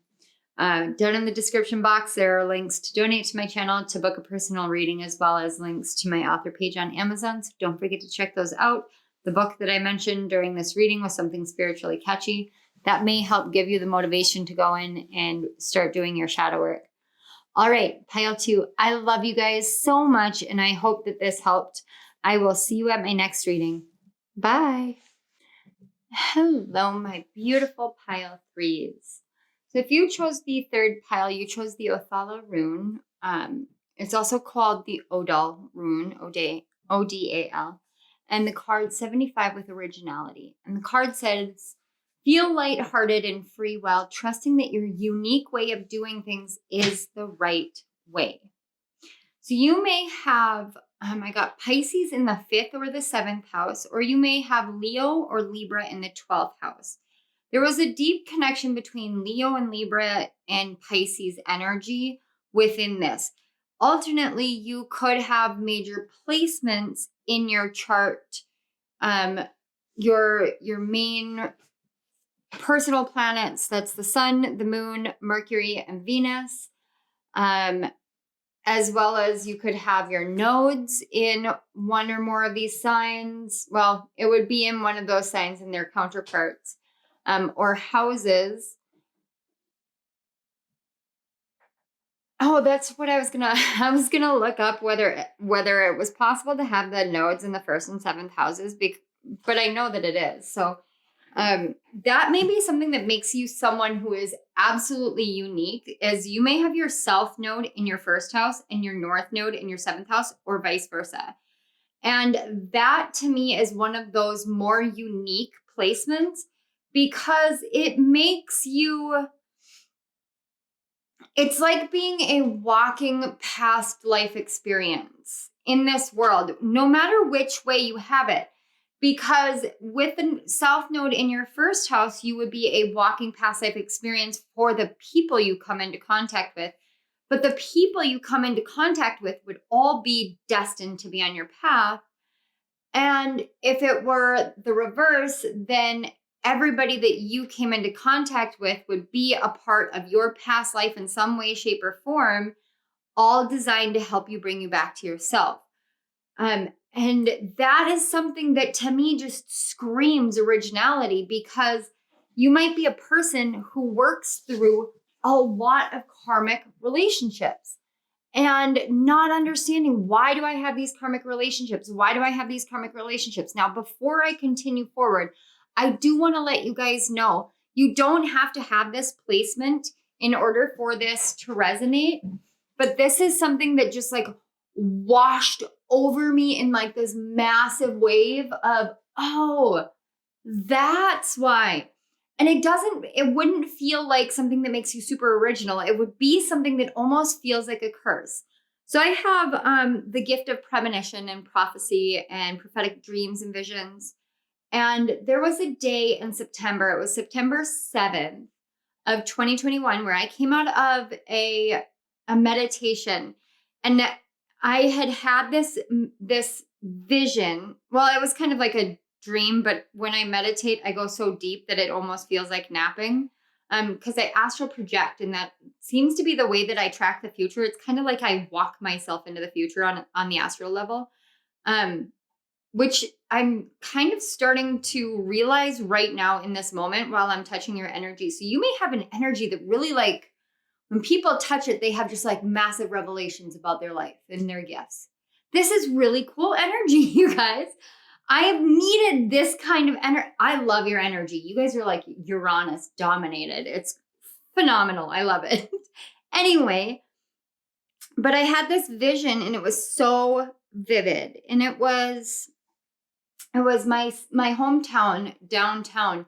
I saw smoke rising and I knew there had been an explosion and there was something on fire, and there were people on the streets and they had their phones out and they were taking pictures and taking videos, and I saw police officers pushing the crowd back, and I saw one of my college professors, and he was talking to his daughter, and I honestly don't know if he has a daughter, but she was a professor as well at that point. And I remember him saying, you may need to put off or delay your art class for this situation. And I was like, that's so weird. But it was so vivid. It was so vivid. And then 3 days later, it was September 10th of 2021. My husband, and it was, I believe it would have been a Friday. Yeah. Because David was home early from work because he gets off on a half day on Friday. So he had come home early from work. Sorry, guys. I'm still dealing with the sinus infection, so my throat is still a little bit crackly. And we were laying down together, and we love to have like afternoon snuggle time when the kids are all gone, so that we just kind of get to rest and relax and just be together. It's just one of our little things that we do. We call it our 5 minutes in the afternoon. And we do it every day, usually before he goes back to work, unless I have like something super busy for the day. But anyway, you guys are empaths too, by the way. Just because I feel like I can tell you these things and I feel comfortable doing so. But that day when he got up, we noticed that the electricity was off. And I flipped the light switch, no electricity. I tried to turn on the TV, it's no electricity, and we had money problems in the past. And if you have ever been a person who has had money problems, your first instinct is to be very defensive. Like, no, but the bill is paid. Like, the bill is paid. There's no way. But you start questioning yourself. Like, did I remember this bill? Like, I've been so adamant about these things. And this may just be me, just because I'm so analytical about it, about making sure that I pay my bills on time and everything like that, because it's something I had to teach myself in adulthood because I never learned. I had to teach myself. So I was very adamant about this. And I was like, no, I know I paid the bill. And I even went online and checked the account and we had a zero balance. And I was like, what the heck is going on? I was like, but it was bright enough out because, it's September, so it was fall. It was bright enough out that you couldn't tell. And so I got a hold of the electric company, and it turned out that there was I think they called it a transponder box in downtown of my city that had exploded. Just randomly exploded and had engulfed the side of a building in flames. However, the flames reached all around the sidewalk, or like around the building itself, and engulfed the building. But it was a straight up flame, and the building didn't actually catch on fire. It was like the building was enclosed in this protective bubble. But I called my mom because I was like, oh my gosh, because my husband drove downtown and saw the image of the firefighters moving people off the street, people with their phones out, the smoke, the fires, everything. He saw my vision in firsthand person and called me and talked to me about it. And usually, or back then, I was still struggling with the fact that, these prophetic visions were coming true in such rapid succession. And I got to thinking about that person's business. And I was like, oh my gosh, could I have done something? I called my mom, freaking out about it. And she said something to me. She said, this is a blessing and a curse. She's like, people who have this blessing and a curse, the first thing you need to know is it's not your fault. Like, there was nothing that you could do. You saw it, but it doesn't mean that you were meant to change it. And that was actually the reason why I started talking about whether you have your nodes in the 1st and 7th house, because that can feel like a blessing and a curse. It can feel like this beautiful, wonderful, amazing gift because everybody who comes into your life can feel destined to be in your life, including myself. I could be destined in your path. I could be a past life influence, or I could be a destined person to come into your life right now because your North and South node placements in the 1st or the 7th house. And again, I want to reiterate, this doesn't mean you have to have those placements. It just means that this is the energy that I'm picking up with it. But the other thing is the nature of that building in that vision actually has a connection with the rune that you chose, the Othala rune, because the Othala rune is the sacred enclosure. It talks about a sacred enclosed space, and this is your message. It says you have a sacredly enclosed place in the center of your being, loved and protected, inherited from your ancestors and chosen to belong to you alone, apart from your immediate family. This is the place of inherited blessings, gifts, and creativity, your very heart and soul. Dance to the beat of your drumming heart. Sing the song of your soul. Trust that all the answers for your path exist within your very being, and you have limitless love and protection in your time spent in creation. And then I heard Mr. Tambourine Man by Bob Dylan. And it didn't feel like it correlated with the actual message. It just felt like it was meant to be a synchronistic confirmation for you. So you may have heard that. I'm also hearing from Pitch Perfect 2. It's the Bart and Bella's world finale or world championship finale song where they sing Who Run the World Girls, and then they talk about, or they sing let me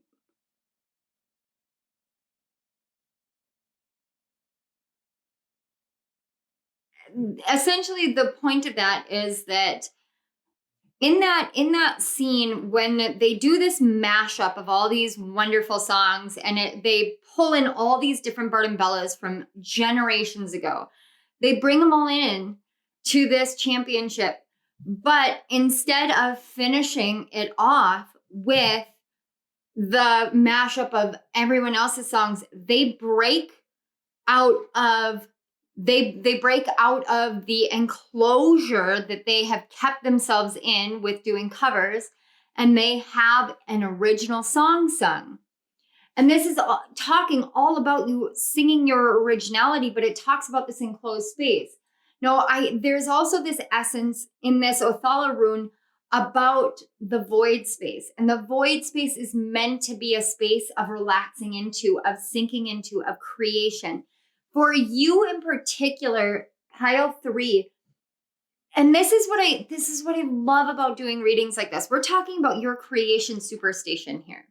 So we are talking about you being the center of the creation of your existence. This is about you embracing all of your originality. Both of your cards, both higher and lower, are saying the exact same thing. And your shadow is so damn healthy, it's actually feeding it, because we get into the void space and sometimes we think, well, if we're in the void space, then spirit takes us out of the void space. But sometimes spirit goes, I'm going to put you in this enclosure and you're going to create within this enclosure. And then when you're done, you are going to break yourself out, because the people that need to do that are the people that struggle with believing in themselves the most. This says, feel lighthearted and free while trusting that your unique way of doing things is the right way. So if anybody tells you, well, no, if you're in the void space, you can't get out until you get out. Like Sometimes it sounds like Spirit is giving us a prison sentence, and that's just not the case. Spirit is giving us a place and a space to create. I love the void space of creation. I do. I don't experience the void the same way the rest of the world does, because when I get pulled into the void space to do like internal work and to wait for my manifestations, yeah, it can be a little disconcerting to, like, for instance, watch my channel drop in subscribership here and there. That can be a challenge for me. But then I think about, okay, now I don't have as much energy coming in. So now I can work with the energy on a much more personal level. Now I can really get in touch with the energy. Now I can really reach in and pull those pieces that are so personal to people that it shows them that they're not alone. Now I can really do my best work and then slowly expand that out. And as I expand, then my channel expands. And I remind myself of these things so that I don't get reactive on these things. And I mean, you guys know that I can be reactive. I've literally shown it on my channel. I have shown you how I react emotionally to things, to different internal dialogues, to different external factors. And I share these things with you guys to show you how to work through it, to show you how to always come back to Spirit during these things, how to always trust Spirit and trust yourself simultaneously, because that is a mutually symbiotic relationship in which trust is necessary. Now, the reason why I'm telling you guys all of this is not because you're an empath. It's because there is this essence of being in the void space. And what I'm seeing here is your higher self is saying you've been put on ice in the physical world and the spiritual world simultaneously with this two worlds card and the Hanged Man. Your higher self is in a sort of rebalance phase, because your higher self, oh my gosh, okay, this is very unique. I have to tell you, I'm picking up something incredibly unique with this. Your higher self chose a different path in this life. It's almost like it's almost like you had a different soul contract, but you fulfilled the majority of that soul contract already, and now a new contract has to be reworked. And when a new soul contract has to be reworked while you're still alive, it requires essentially a spiritual block to be put down. And it's not because you're doing anything wrong. It's not because you're unworthy. It's because you did something in such a unique to yourself way that your soul couldn't have been. Your soul was like, I'm literally hearing your higher self go, I rolled the dice, I took the chance, and I expected snake eyes, but they gave me a 7. I don't know what that means because I don't play craps, but I thought snake eyes were bad, and I don't know if 7 is good. So if you guys know what I'm talking about, please tell me, because I literally saw snake eyes and then it shifted to a 3 and a 4.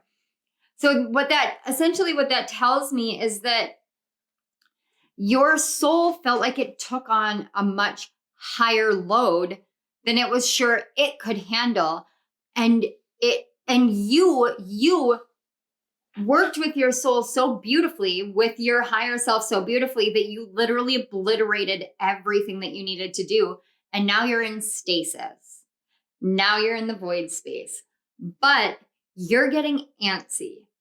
And I get that. And the reason why you're getting antsy is because your higher self is working to bring a different kind of balance into your spiritual and your physical world.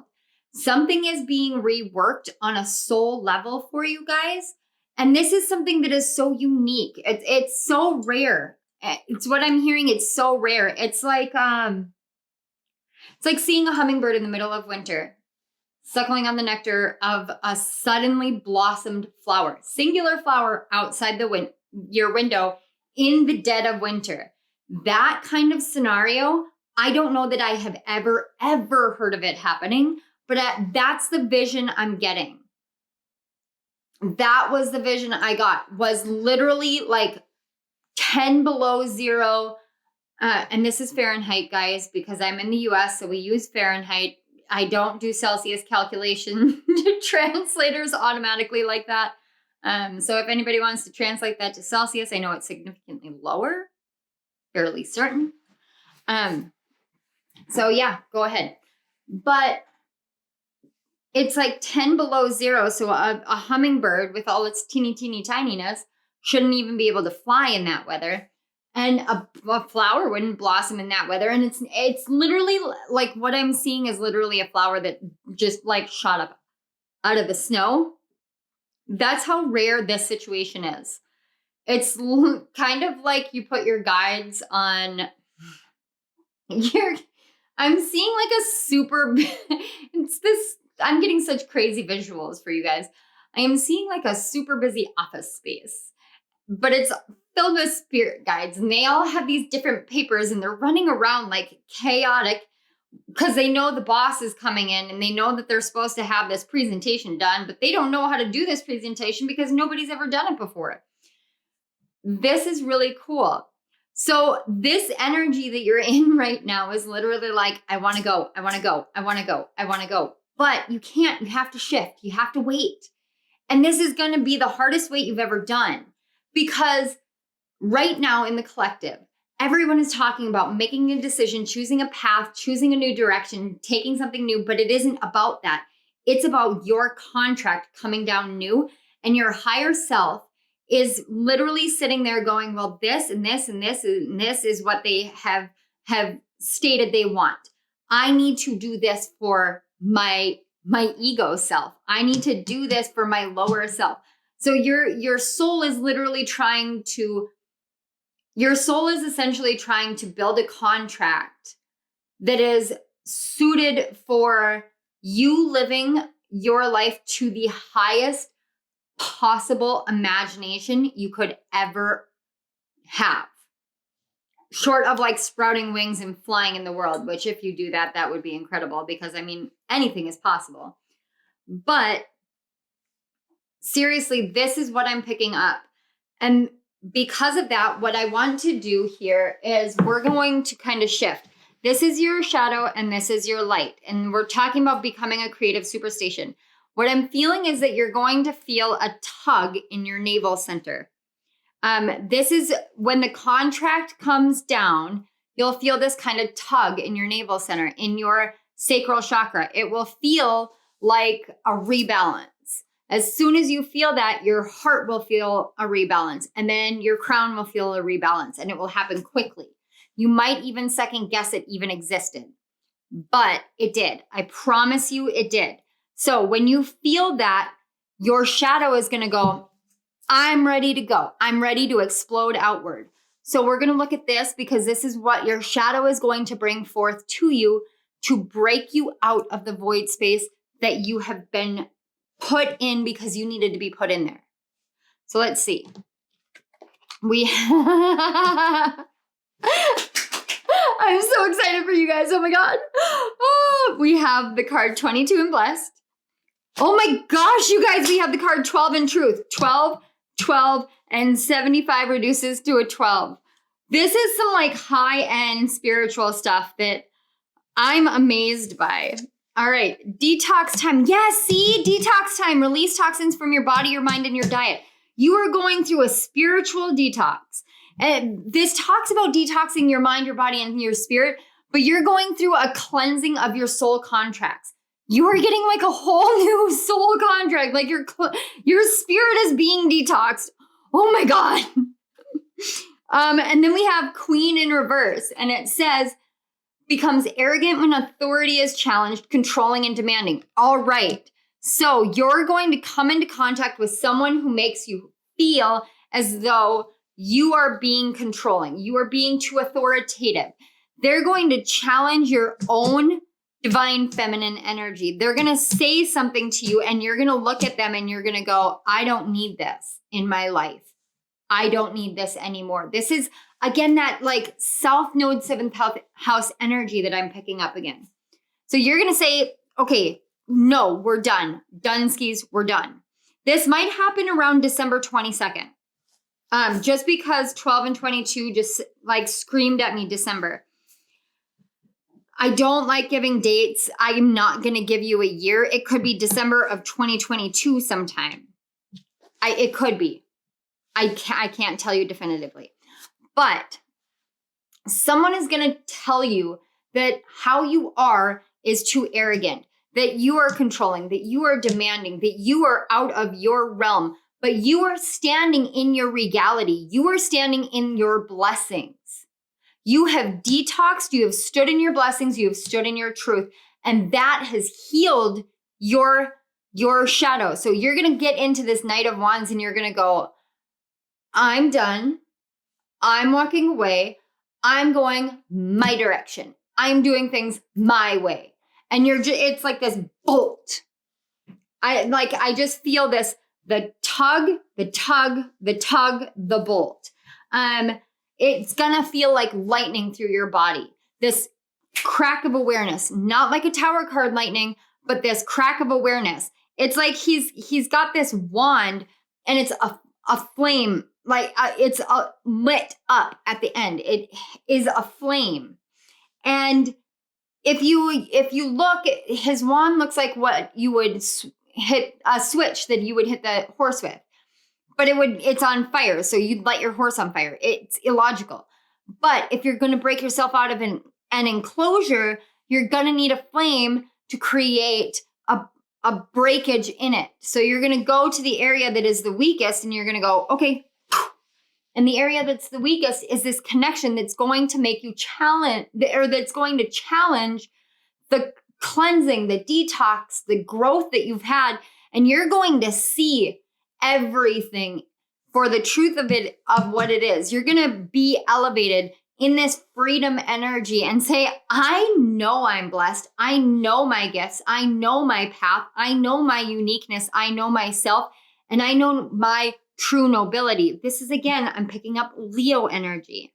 And you're going to say that to say, I'm going to move forward. Because this light attribute, the reality is you're going to come into contact with someone else exuding this shadow attribute. And they are triggered by you because you are exuding the light attribute, where it says, radiates the regal feminine, uses her benevolent authority to protect others. And so you're going to be in that state. And when you're in that state, you're going to feel the clearing. You're going to feel that clearing happen. And it's just going to be sudden. So let's see what light energy you're working with. Child divine. Oh my God. I'm telling you guys, I can feel the energy from your guides for how excited they are for you for this to happen. You may want to watch out for the 12th date of any month. So we have 11 and 12 left. So it might be 11-12 or 12-12. Just those are dates that I'm seeing in my head. So the child divine light attributes, innocence, purity, redemption, suggests a special connection with the divine. Absolutely. And look, the shadow attribute, an inability to defend oneself against negative forces. You have a deep connection with the divine, and you have a benevolent authority to protect others. You know how to protect yourself, and you protect others. You have this, your light energy is your inner child. And you are protected by the queenly energy of your shadow. Your shadow is like the purest essence of true, healed, dark, divine, feminine energy. It is one of the most beautiful things I've ever touched. Thank you so much for existing in this world. And oh my God! I'm sorry. I'm yelling really loud with your pile, but I'm really excited because look at this card, 43, deep knowing, 43. I literally told you guys I saw snake eyes and then it switched to a 4 and a 3.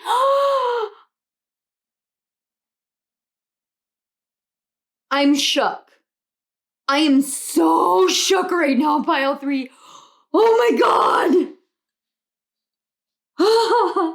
And there's a white owl on here. So owls, maybe birds in particular. I'm seeing birds in particular. And look, oh my God, I didn't even realize this hangman literally has wings. He has wings that have sprouted on his back. And I literally said, unless that's what you're going to do. But Oh my God, I'm so excited right now. Oh my gosh. Okay. Oh, I love you guys so much. We have deserving. You, like all of God's children, deserve happiness, health, and love. Look, again, that inner child, you're literally flipping positions. You're going to be living out from now on. When this happens, you're gonna, I can't even say words. You're going to be living through your inner child. Your inner child is going to be your persona. It's going to be your ego. It's such a beautiful thing, because when you look at the world from that perspective, you literally see magic in everything and anything, potentiality, possibility in everything. You suddenly have broken down any glass ceiling that could ever be placed on you, because you know that you have this deep connection with your divine essence, your divine childlike essence. And it's like your soul has become a new soul, but you carry all the deep knowing of being a very old soul. It's like a complete karmic clearing. Holy shit. This is amazing. Whoa. Okay, I needed a sip of coffee because I am flying so high on your energy right now. And then we have 42 in joy. Oh my God. Like, you guys, this is a progression energy. But look, 4, 2, 4, 2. 4 times 2 equals 8. 12, 12.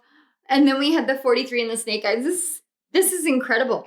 This is absolutely incredible.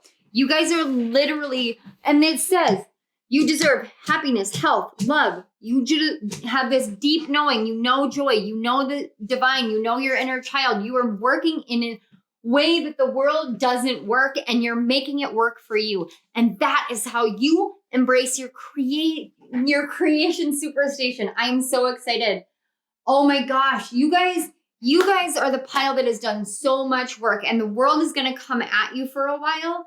And that's why you're in this stasis point too. Because the world is going to come at you, and it's going to challenge you to say, I want to stay in this world. I want to keep doing this. I don't care how hard it is. I know my soul is old. I know I have the strength. And you keep telling yourself that. Please keep telling yourself that. Because there will come a time where you will realize that what you're doing every time you say that is you're detoxing. You're detoxing the outside world from you. You're detoxing other people's perceptions. You're detoxing other people's opinions. And for some reason, these tea leaf oracles wanted to say something. So you guys are going to get something a little bit more in your reading. Spirit, can we get just a little bit more information about anything on the board here? All right. Oh my God. Owl, good advice from a wise person. Look at this. Oh my God. We have November. Caterpillar. Things will not always be this way. A change is coming. Well, family wishes come true. Oh my God. This is inherited from your ancestors. And on the back, we have bridge, successfully overcoming a problem. We also have chain. And here, good news, chain of events that will affect your life. It's that feeling that I got, the tugging feeling that I got. It's like a physical feeling. You guys, pile 3, this is incredible. Oh my God, I'm so excited for you guys. But literally, look, I just looked at the tea leaf cards and they're like, shuffle, shuffle, shuffle, shuffle. You guys are so connected. You're so connected. Something in November. And I said, it could be November. It could be December, 11/12 or 12/12. Look at that time frame. Pay attention and be very in tune with your body. Holy cow. You did this. Like, you did this. You broke the chains from your family patterns, from your ancestral patterns, from your soul family patterns. Like, you broke yourself out, so you get to, I just heard you get to create a new soul family. You may have had like really, really, really karmic soul patterns that would be the whole 1st and 7th house energy. Even if you don't have those placements, your 1st and 7th house are hyper amplified this lifetime. They are hyper amplified this lifetime. And you, oh my gosh, now I see where the connection between us is. Okay, so my first and seventh house are hyper amplified in this lifetime, but there are no planets in my seventh house. But I get into what feel like karmic relationships, and it's because my first and my 12th house are mutually receptive. So they basically are the same thing. So everything in my 12th house is part of my first house, which means that everybody that I interact with in my working life and in my personal or interpersonal relationships and business partnerships and everything like that. And I apologize if you guys can hear my heater. It's pretty chilly outside, so I have to have the heater going in my office. I'm going to try and dull it down, but it can only do so much. But every relationship I've come into contact with has felt so karmic. And I wasn't, every community I tried to build felt karmic. Everything felt so heavy until I started building this channel. And then it was like everything was all of a sudden different. And I started detoxing things out of my life. I stopped taking medications that I didn't need to take anymore that were really tampering down my creativity and fueling my anxiety. I have literally this week today, I literally have quit vaping. And I've been working on that for like a year and a half. But it's like I'm detoxing my body and my mind. I'm resting more. I am creating more, and I feel more alive. And I'm telling you, I can feel this coming in for you. I can feel this coming in for you, this massive shift so that you stand in your truth because you know what you've done and you get to create a new soul family. And that's exactly how I feel I am doing in this life right now, as I'm creating a new family, a new community, a new soul family. Holy crap. Oh. Okay, pile 3. You guys like literally touched me down to my heart and my soul in this reading. I'm so excited for you guys. I am so thrilled by Spirit confirming everything that I said with the cards just randomly. Because if you guys watch 1 and 2, the energies are totally different. They are completely different. It was like night and day, and I love it. And the funny thing is I actually filmed those 2 at night. It was like 4 o'clock in the morning, but still it was dark out, and I'm filming yours during the day. And I said night and day. It's literally like I could not film yours until it was brighter out because you have all of this bright shininess coming for you. And I can feel you guys accepting the Reiki energy because my hands are tingling like so hardcore. I want you to really breathe this in. If you are one of those accepting this energies, just really breathe it in, like pull it into your lungs and let it fill your entire being today. It's going to continue flowing for this pile through the month of November. I can feel this energy, this healing energy. And yes, it can do that. I promise it can. I have literally done this before, and I am going to send this to you because I feel like this is going to help you with that detox and that faith in yourself. Because when you step into that role of originality, it can be very challenging to have full faith in yourself. But I want you to know 100% that this is what you're meant to do. You are a creation superstation, and you are creating the life that you desire. And you've already created it in the physical world through manifestation, through talking to your guides, through talking to spirit, through writing things down. You may be scripting, you may have a vision board, whatever it is, whatever you've done, your higher self is now going, we got to put the pieces together for this bomb ass person because look at what they've done for all of us. Look at what he or she has done for each and every one of us up here. We have to do this. And I can feel that so strong. That level of love is outrageous. So, all right, pile 3.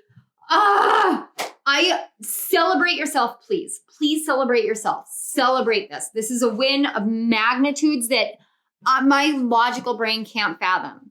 But I'm seeing like the spiritual realm, like in chaos and uproar and celebration, like the best party you could ever imagine. That's what they're doing for you. So pat yourself on the back, celebrate yourself, and know that you're on the right path. Know that you have successfully overcome this problem. You have made all your family's wishes come true, and you have changed your soul path. And you didn't have to do anything. You just found yourself where you wanted to be, where you needed to be, and you healed enough for this to happen. This is the best news I could possibly give to you. And I hope you hear it, you listen to it, and you harness this in your heart and your soul when you feel blocked. That blockage will not be there forever. When you feel the tug, tug, tug, go. Push through and do what you've got to do. All right.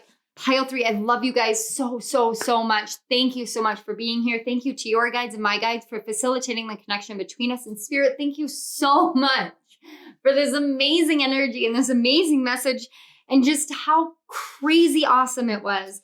Thank you so much.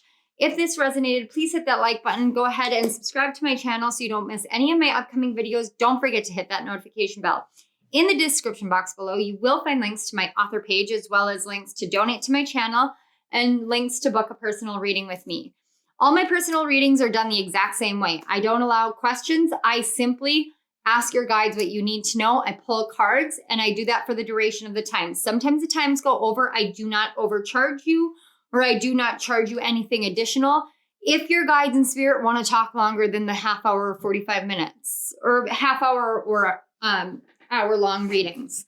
If you choose a written reading, it will be broken down page by page. You will get pictures of the pictures. And if you choose the Reiki healing, you get the link to the Reiki healing. That is an hour-long session, and you get the link so you have permanent, lifelong access to that specific type of healing. That is the one that I will contact you about setting an intention for it. But this was what my guides led me to do, because sometimes we can get in the way of what we think that we need. And spirit will always show me what spirit wants to talk about. And that leaves a lot of pressure off your shoulders so that you can hear whatever you need to hear. All right. Let us know in the comment section below, Pile 3. Just be like, I'm Pile 3 and I'm a bomb ass bitch. Just something. Put a bomb emoji. All right. Pile 3, thank you again so much. I love you guys so much. Thank you for being on my channel. Thank you for your energy. Dom, if you're in here because this feels like your energy, you are so freaking awesome, and thank you for being on my channel. I just wanted to do a quick shout out to you. All right. I love you all. I will see you at my next reading. Bye. Hello, Pile 4. If you chose the 4th card and crystal, the Thurisaz rune, as well as the Patience card with the number 60, this is your message about how to embrace your creation superstation. So the Patience card says creativity takes time, and sometimes a project can seem to be taking too long or seem to be failing. And the energy that I got from you guys was Gemini, Libra, Pisces energy very strongly.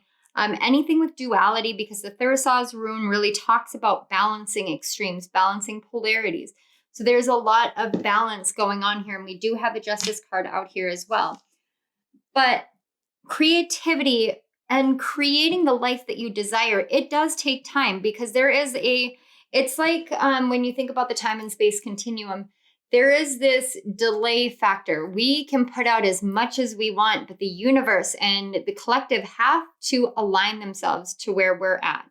And that can be a very disconcerting process for us. But the energies that I got, and you don't have to have Gemini, Libra, or Pisces placements for this to resonate, but these were very strong placements. Also, Capricorn was a very strong energy as well that I was picking up. But there was a lot of Gemini and Lovers, divine masculine, divine feminine energies. And it's about balancing those energies. It's about knowing the true archetype and authenticity within your soul, and knowing your blueprints.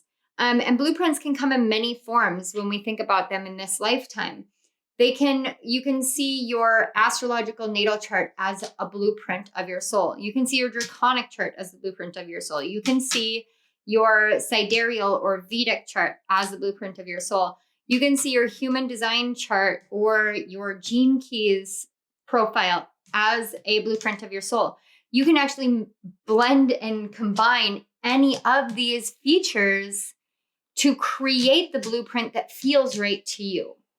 Rather than taking someone else's blueprint and someone else's idea, you can actually learn these things and build your own blueprint and then move forward from there so that you know what it is that you feel called to, that feels right to you, that resonates with you. So the message that I got was building balance takes the time it takes. It can neither be rushed nor can it be halted, but rather flowed through in harmony as each alternating wave of energy comes washing ashore for you to learn its wisdom and lessons fully. Believe in yourself. Believe in your creativity and your building up of steam moving forward, for the wisdom lies within you and you alone. Embrace the expansiveness of your full self to be filled once more with the clarity and spark of creative inspiration for your future. So you may have had, one of the energies I was picking up was having this deep-seated wisdom and clarity. And especially with the Queen of Air, you have this deep-seated wisdom and clarity, but there's a part of you that is holding yourself back a little bit because you're afraid of the timing of everything. And we cannot track time. And I apologize if you guys can hear a lot of background noise. I just got back from a walk with Willow and David and Chunk. And so I am like a sweaty mess from going out walking and being on steroids still. If you guys have ever been on steroids, like on prednisone for a short burst of time, you guys know, like, you just sweat. Just like, it's just like pours from you. It's outrageous. But I digress. With your energy, this talks about harnessing two different polarities, especially with this card. Now, if you're creating two different things, you have to find a balance between the things that you're creating. I know a lot in the spiritual community, you're going to hear so much about choose a path, choose a path, choose a path, choose a direction, make a decision, do only one thing, focus your energy. But I can't ever, I'm the kind of person and I'm the kind of channel that will always support you and always encourage you to keep things balanced for yourself. But if you feel called to more than one creative inspiration, do that. Do not limit yourself because someone tells you that you can't do both things. I had this huge issue for a really long time because in the spiritual community, it was find a niche, find a lane, pick a lane, stay in your lane. Don't do this, don't do that. You can't be a jack of all trades. Nobody wants a jack of all trades. And I'm sorry, but I'm a jack of all trades. It's just my natural way. And I fought against it and I fought against it. And it created an actual like conditioned belief over the past 2 years from the spiritual community that I was not meant to be both a channeler and a tarot reader as well as an author, that I had to choose one path or the other. And if it wasn't that, then I had to choose between the love of my life and having a happy marriage and a happy family or being of service for the collective. And this was because there was this constant, you have to choose one path or the other path. And you can't be in this and you can't do this. And there's so much limitation while also preaching about being free and being expansive and breaking all the boundaries and breaking limitations and everything like that. And so it's so dualistic. And it took me really withdrawing from all of the communities, from all of the programs, from everything, really withdrawing and getting in touch with myself and my own blueprint and my own choices and my own soul and my own heart before I was able to come into this harmony and this balance. And I'm telling you this because with your energy, that's what I feel. This constant like beat down struggle that you've gone through surrounding what you've been told by the outside world versus what your truth is. And you're coming into a phase now where you're being called to harness this creation superstation within yourself by making yourself the center of your universe. And your guides are letting you know, especially with this loving elementals, the 3 of roses and the loving elementals with the 5 of keys and wishes fulfilled. This is literally saying that if you harness all the elements, so you're bringing everything into balance now. You're choosing the elements in which you want to work with. And you could look at the elements like the actual elements, earth, air, wind, fire, and wait, I said two of the same thing. Earth, air, wind, earth, air, water, fire, and spirit. I'm sorry. I'm sorry, guys. Air and wind are definitely the same thing, and I definitely did that twice in a row. But harnessing all those elements And that's a really great thing that helps get you connected to the earth plane. It helps get you connected to Mother Nature. It helps get you connected to your own soul. I do that all the time. All the time. And it really always gets me deeply in touch with spirit. However, the other thing that you can look at is harnessing all the elements of the pieces of your birth chart or your blueprint that feel right to you. Not the ones that people tell you are important, but the ones that feel right to you. We're not limited in this reality by the things that are in our natal charts. We're not limited by the things that are in our human design chart. We are not limited by these things. These things are there to set us free so that we can figure out if they feel right, then we can work with them. If we work with them and then over time it doesn't feel right, then we look at how we can progress it. That's why there are progress charts. We can look at how we grow, how we can pull and blend new energies. So for me, I learned in my progress chart that I'm actually a Virgo rising. And I have been a Virgo rising for most of my life. I have only been a Leo rising for a short duration of time. However, it's still my natural energy. So I have had to teach myself to resonate with Leo energy. I'm also a Cancer sun. And so I have that Cancer energy so deeply ingrained in my life. And I didn't shift into a Virgo progressed sun until well into my 20s. So that Cancer energy really was ingrained in me deeply in who I am. Most of my placements have been remaining in the 12th house. Even when my planets progressed, they stayed in the 12th house because my rising sign progressed, which means that I am 12th house dominated no matter how you cut it. So even if I don't have any Pisces placements, which FYI, I really don't, except in my progress chart, I don't have any Pisces energy whatsoever. I have so much 12th house energy that I have all the Pisces energy essentially because the 12th house is ruled by Pisces. There are so many different ways that we can look at the blueprints that we have, at the ways in which we are built, at the energies that we have, so that we can unlock a greater variety of these energies. And when we do that, we actually unlock a greater variety of creativity. So when you look at things like your blueprint, because your high priestess energy, which is your shadow energy, is talking all about the limitations that you put on yourself based off of the blueprints that society tells you have to live by. And this could be generational, ancestral. It could be astrological. It could be based off of the spirituality community. It could be based off of religion. Whatever blueprint you feel as though you have to walk through this life living, you're being asked to right now take the time, take the patience to create something new for yourself. Pull the elements that feel right to you, that feel right to your inner child, and build a blueprint which helps you see your capability of making every wish that you could possibly have be fulfilled in this life. When you do that, you're going to filter this from the higher realms down into your consciousness. And it's going to come down in a state of rebalancing the scales. Now, when you come into this rebalancing the scales and balancing out the different things in your life, and we're talking all about balancing and harnessing polarities, divine masculine, divine feminine is a huge energy with you guys, learning how to balance these things, learning how to balance all the different elements of who you are and the ones that make you feel good. And I just saw 1, 2, 4, 3, and that has been repeating in my life. And so if I see it more than once during something, like during readings, I will mention it for the second or third time. I've seen it twice today. Actually, 3 times today, twice while I was filming and once on the clock. So I did want to mention that if you've been seeing 1, 2, 4, 3, this is your confirmation.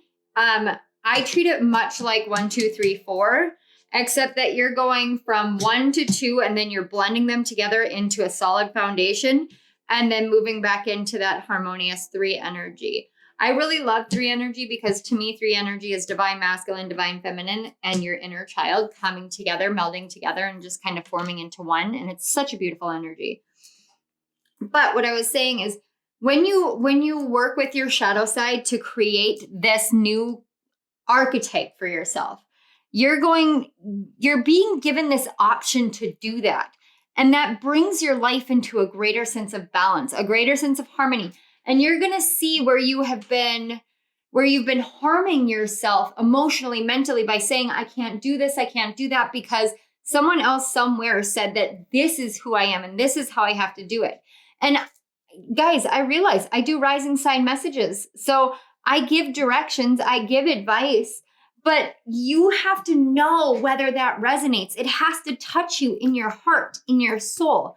If it's just impacting your mind, then it hasn't sunk into where you are. Then you have to look at something different. Look at a different chart. Human design will give you they give you what they believe as your soul's entrance into this world. If I went by my soul's entrance into this world, I would be a Taurus rising.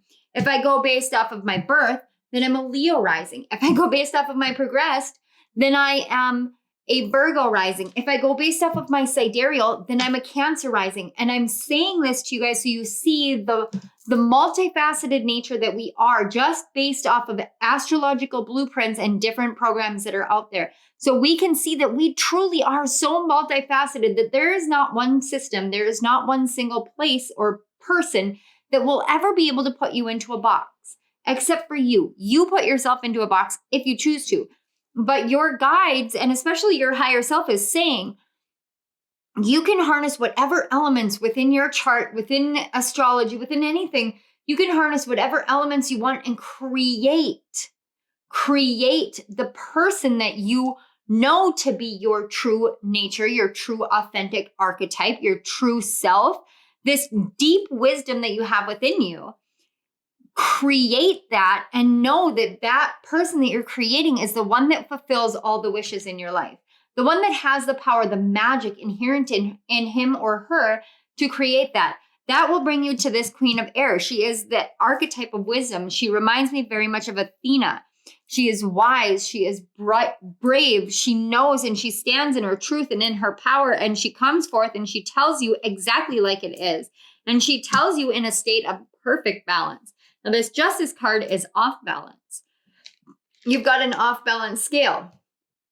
And that's why right now you are being called to change the archetype, because balance is required, because creativity takes time. That means that you can create and create and create and create and produce and produce and produce and produce. And if you're happy with that, do that. But as long as you're not attaching yourself to the results to make it seem like that's happiness. So we need to see what this imbalance is, because this energy right here is quite beautiful. But this High Priestess, if you're not being true to who you are and you're listening to other people based off of your archetype, that can lead to an imbalance. So let's find out how we rebalance it. How we find that out is we're going to take a look at your shadow side. This side is represented by your shadow side. That's why we have the archetype card upside down. And then this is your light side. And so we're going to see the two sides that we're trying to balance here. So with the archetype, we have child, nature, and the shadow attributes are a tendency to abuse animals, people, and the environment.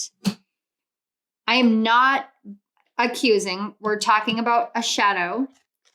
And then we have the card 4 with higher power. Oh, okay, this is making more sense. Vision board. Create a board with images and words that inspire you. You may have been drawn to another pile. If you were, please go check it out. I am not going to tell you which pile. Also, the Michelangelo and Sistine Chapel may have been something significant, because even though this is Archangel Gabriel, I really feel this energy here of the Sistine Chapel. Like it's almost like he hasn't started painting it yet. And then we have the card 2 and new beginnings. Okay, so what this is telling me is you feel as though this isn't telling me that you do this. It's not saying that you abuse animals and people and the environment. What it's telling me is that you don't know how to build an archetype that includes everything without feeling as though you're going against a higher power. It's almost like you have this glitch within you that you want to believe the best in all of this. You want to believe that everything is going to work out, but you have a glitch and you think that spirit is kind of sadistic. And that's within your shadow. You may not even be consciously aware of this at this point in time. But this is awakening within you, this awareness that there is a chip on your shoulder, on your heart, actually. It's like a blockage within your heart surrounding surrounding spirit and how you work with spirit and how you work with the universe and your higher self, especially. Because this is kind of like the energy that I have worked with my husband, that I've talked to him about, where he's like, well, what kind of God would give a child cancer? But here's the thing. God or a spirit or the universe, they don't give people cancer. They don't like, beep boop, you have cancer and you have AIDS and you have this and you have that. That's not how it works. Someone contracts to come down here and endure that and experience that. They may contract to survive it. They may contract to succumb to it. The choice is the soul's. It's not on a higher power. The choice is on the soul that has come down here. We make the choices of our experiences.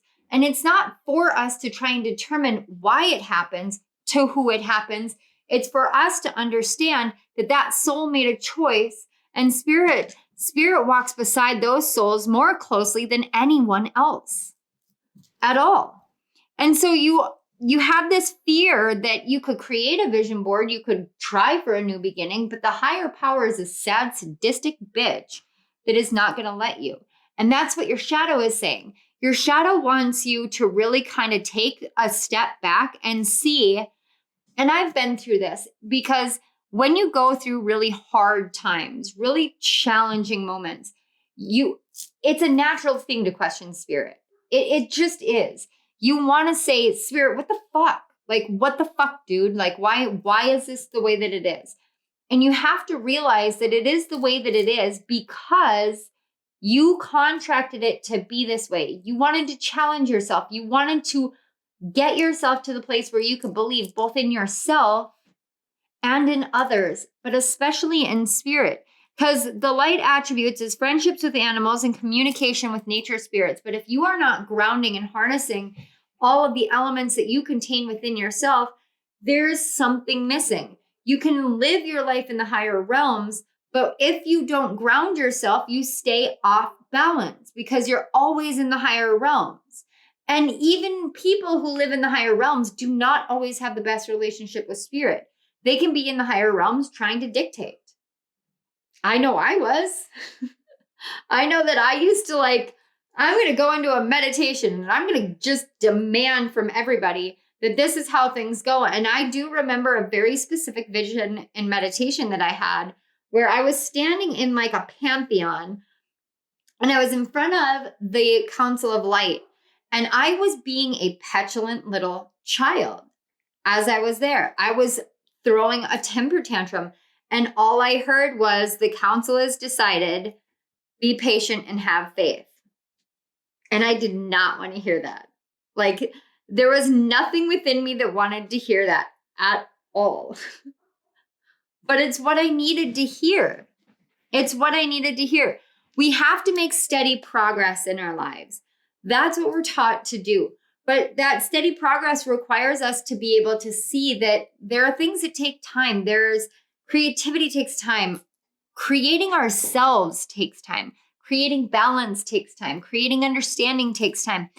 And spirit can only do so much at any given point in time. And I know that seems so crazy because spirit can do just about anything. But spirit is the creator of everything. And we're not soloists here. We're here and we're all connected and everybody has needs and everybody struggles. And sometimes what you are called to be patient on is learning the fact that you're moving from an energy that isn't right to you because you don't understand your energy completely. And I'm not calling you out. I promise. I've been here. I've done this. But I'm seeing so much goodness here. So much goodness. If you can heal and forgive spirit, that's what you need here. That's what your shadow side needs to bring this back into balance, bring your clarity back. It's about forgiving spirit because spirit isn't always controlling everything. Everybody has free will and everybody makes their choices. And spirit really does love you and protects you deeply. So this is where we're moving from here. We're going to take a look at your light side. So we have child wounded. See, this is what I'm talking about. It says, awakens compassion and desire to serve other wounded children, opens the learning path of forgiveness, you guys. And I promise you, I do not look at these cards. So I had no idea that was there. And then we have the card 31 and why. See? Asking Spirit why these things are not working, why it's happening this way. You have to ask yourself, why are you still holding on to these grudges? Why do you feel this way about Spirit? What is it that makes you feel that way? And what injustice is it that was served that makes you feel so pained? And then we have nurture yourself. Investing time in self-care now will yield more energy for you later. You see, okay, so I can go on binges of creativity, and it's wonderful. I feel so alive, so inspired. Like I'm in the middle of one of them right now. But I know when this binge of creativity ends, I'm going to need rest. And so I have my books. I have my journaling. I have my writing that I'm working on that actually is really quite relaxing right now because I'm not rushing myself. I'm taking my time. I'm getting to know the energies. It's like going on a new adventure. It's like exploring something brand new. And it seems so counterintuitive to me because I did all these books this year. But working with different energies makes it feel like something new. But it's a nurturance of the self. You're being asked to think about what it is that you need. When you start questioning why, when your light side feels that question of why, the why of all of it is to take a step back and to nurture yourself. Because this questioning, your light side wants to know certain things and is meant to know them. That curiosity right there is why your shadow is like, build something new, build a new archetype, build a new blueprint for yourself. Trust yourself to do that, because if you are looking at something and it doesn't feel right and you're saying, why doesn't this feel right? It's because you're meant to create something different. So forgive Spirit for whatever you think Spirit did, because in all reality, Spirit is just love and Spirit loves us, but also forgive yourself. Forgive yourself for feeling as though you couldn't do these things because you've been wounded by so many things, and spiritual things can wound you too. I mean, I've talked about my spiritual trauma. It's not just religious trauma. I've been literally traumatized by the spiritual community. But here I am. I'm still in it. I still believe in a higher power. I still believe in the possibility of new beginnings in all of this. I believe in it so firmly that I couldn't walk away if I tried, because my faith is so intact. My love for Spirit is so intact. So no matter how many times I ask why, because it comes from a wounded place, I understand that it comes down to me forgiving myself. It comes down to me forgiving myself for letting somebody else dictate what I believe of myself rather than allowing myself to believe in myself and to dictate what I know and what I believe. Let's get your final card. Yes, 17, feminine energy. So this is about you learning how to be receptive. We've been talking about divine feminine and divine masculine energy and balancing them out. You're getting this new beginning, but your shadow side needs to accept it. And the acceptance of that comes from forgiveness. It comes from seeing that you don't always have to be wounded. You can be strong. You can be brave. You can be bold. You can build the life you want. You can have the clarity and the wisdom. You have it within you already. You can bring balance into your life. You just have to see that you are the one that has this innate nature. You don't have to be wounded. You can overcome it. You can give forgiveness, and you can actually teach others how to not be wounded anymore. This brings in greater balance. You teach others how to heal their wounds by nurturing yourself first, and then teaching others how to nurture themselves, because there are 1.5 million people in the world that are asking themselves why all the time. And this why question is centered a lot around your self-expression. Why can't I express myself in this way? Why can't I express myself in that way? But who's telling you you have to limit your self-expression? Because I know Spirit's not. No one is telling you to limit your self-expression. It's about your faith in the self-expression that you have. So in order to harness your creation superstation within yourself, in order to become the hub of your own creation and your own creation of reality, your own creative projects, you have to take yourself into this state of allowing yourself to speak your truth and then being willing to be open and receptive. Nurturing yourself will always feed into your divine feminine energy. And that will rekindle this belief in your higher power, your higher self in spirit. And it will help forge that communication with the spirits, with your natural spirits, with the spirits of nature, with friendships with animals. It helps everything. This feels like it's more than just nature, but it does actually feel a lot like grounding your energy down into the earth. That's going to be one of the biggest things. And that can help you move forward. I have had to build a relationship with earth energy. I've had to build it because I didn't believe it was natural to my natal chart until I started looking into other charts and finding the earth energy in my other charts. And when I did that and started working with the elements, I was able to ground my creative projects. I was able to ground my creative bursts of energy. And then I was able to nurture myself and feel that balance and know that I was doing things in the right way for myself and my life. And that's what you're really being called to now. Learning yourself, nurturing yourself, giving to yourself, and being open to receiving all the blessings that are there. But you have to believe that those blessings are ready for you and meant for you. Allow things to fall into place without you having to look at them and be like, oh my God, it's falling apart. It's not falling apart. It's falling into place. Sometimes pieces have to fall off in order for everything, all the right pieces to fall into place. It's like having a puzzle with two pieces that are almost the same, but you can just feel that it's not quite right in that placement. It just has to be reworked a little bit. Sometimes that's how our natal charts work. We have to rework them a little bit. And that's what you're really being called to do so that you can embrace your creation superstation. Create yourself. That's what you're being asked to do here. Nothing more, nothing less, but create yourself. And that may seem like the biggest undertaking of your life, and it might actually be the biggest undertaking of your life to date. But it's going to be the most freeing undertaking of your life as well. Okay, pile 4. This is all I am seeing and hearing for you guys. You guys are amazing. I believe in you so much. And I see that you have the ability to bring this balance in, to bring this clarity in, to bring justice back into your life, to swing that sword of truth into everything in your life and receive all the wishes that you have ever hoped for. I really do see that. So I want to say thank you so much for being here and for receiving this message, because you're already stepping into that divine feminine energy and nurturing yourself by being receptive to it. Thank you so much. Thank you to your guides and my guides for facilitating the connections between our energies. I really appreciate it when you guys do that.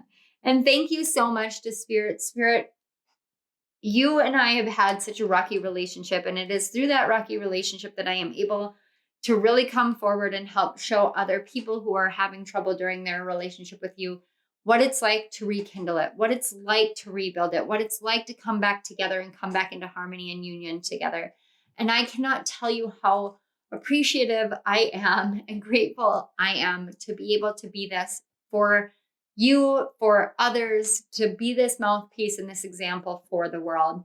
It truly just fills my heart and fills my soul, and I am ever so grateful. So thank you so much for this. Pile 4.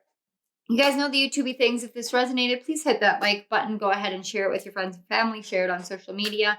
Just kind of, and don't forget to subscribe to my channel and hit my notification bell. This is a really great exchange of energy to help my channel move forward. I know you guys, if you have been following me for a while, you know that I have been doing this up and down and back and forth stuff that's been pretty painful for me. Just because I know that I have some people that are really like attacking my channel and sending negativity my way. I don't think that I'm not strong enough to handle it on my own, but I do value the lesson that I learned in asking for help. So I am here asking for an equal exchange of energy. And I just saw 3333. So that may be significant. But Those are they're really great, really easy ways for you to support my channel. Down in the description box below, you will find links to my author page on Amazon. You can go and grab my self-help books or my retrograde guide books for 2022. You can still learn the lessons even after the retrogrades are over.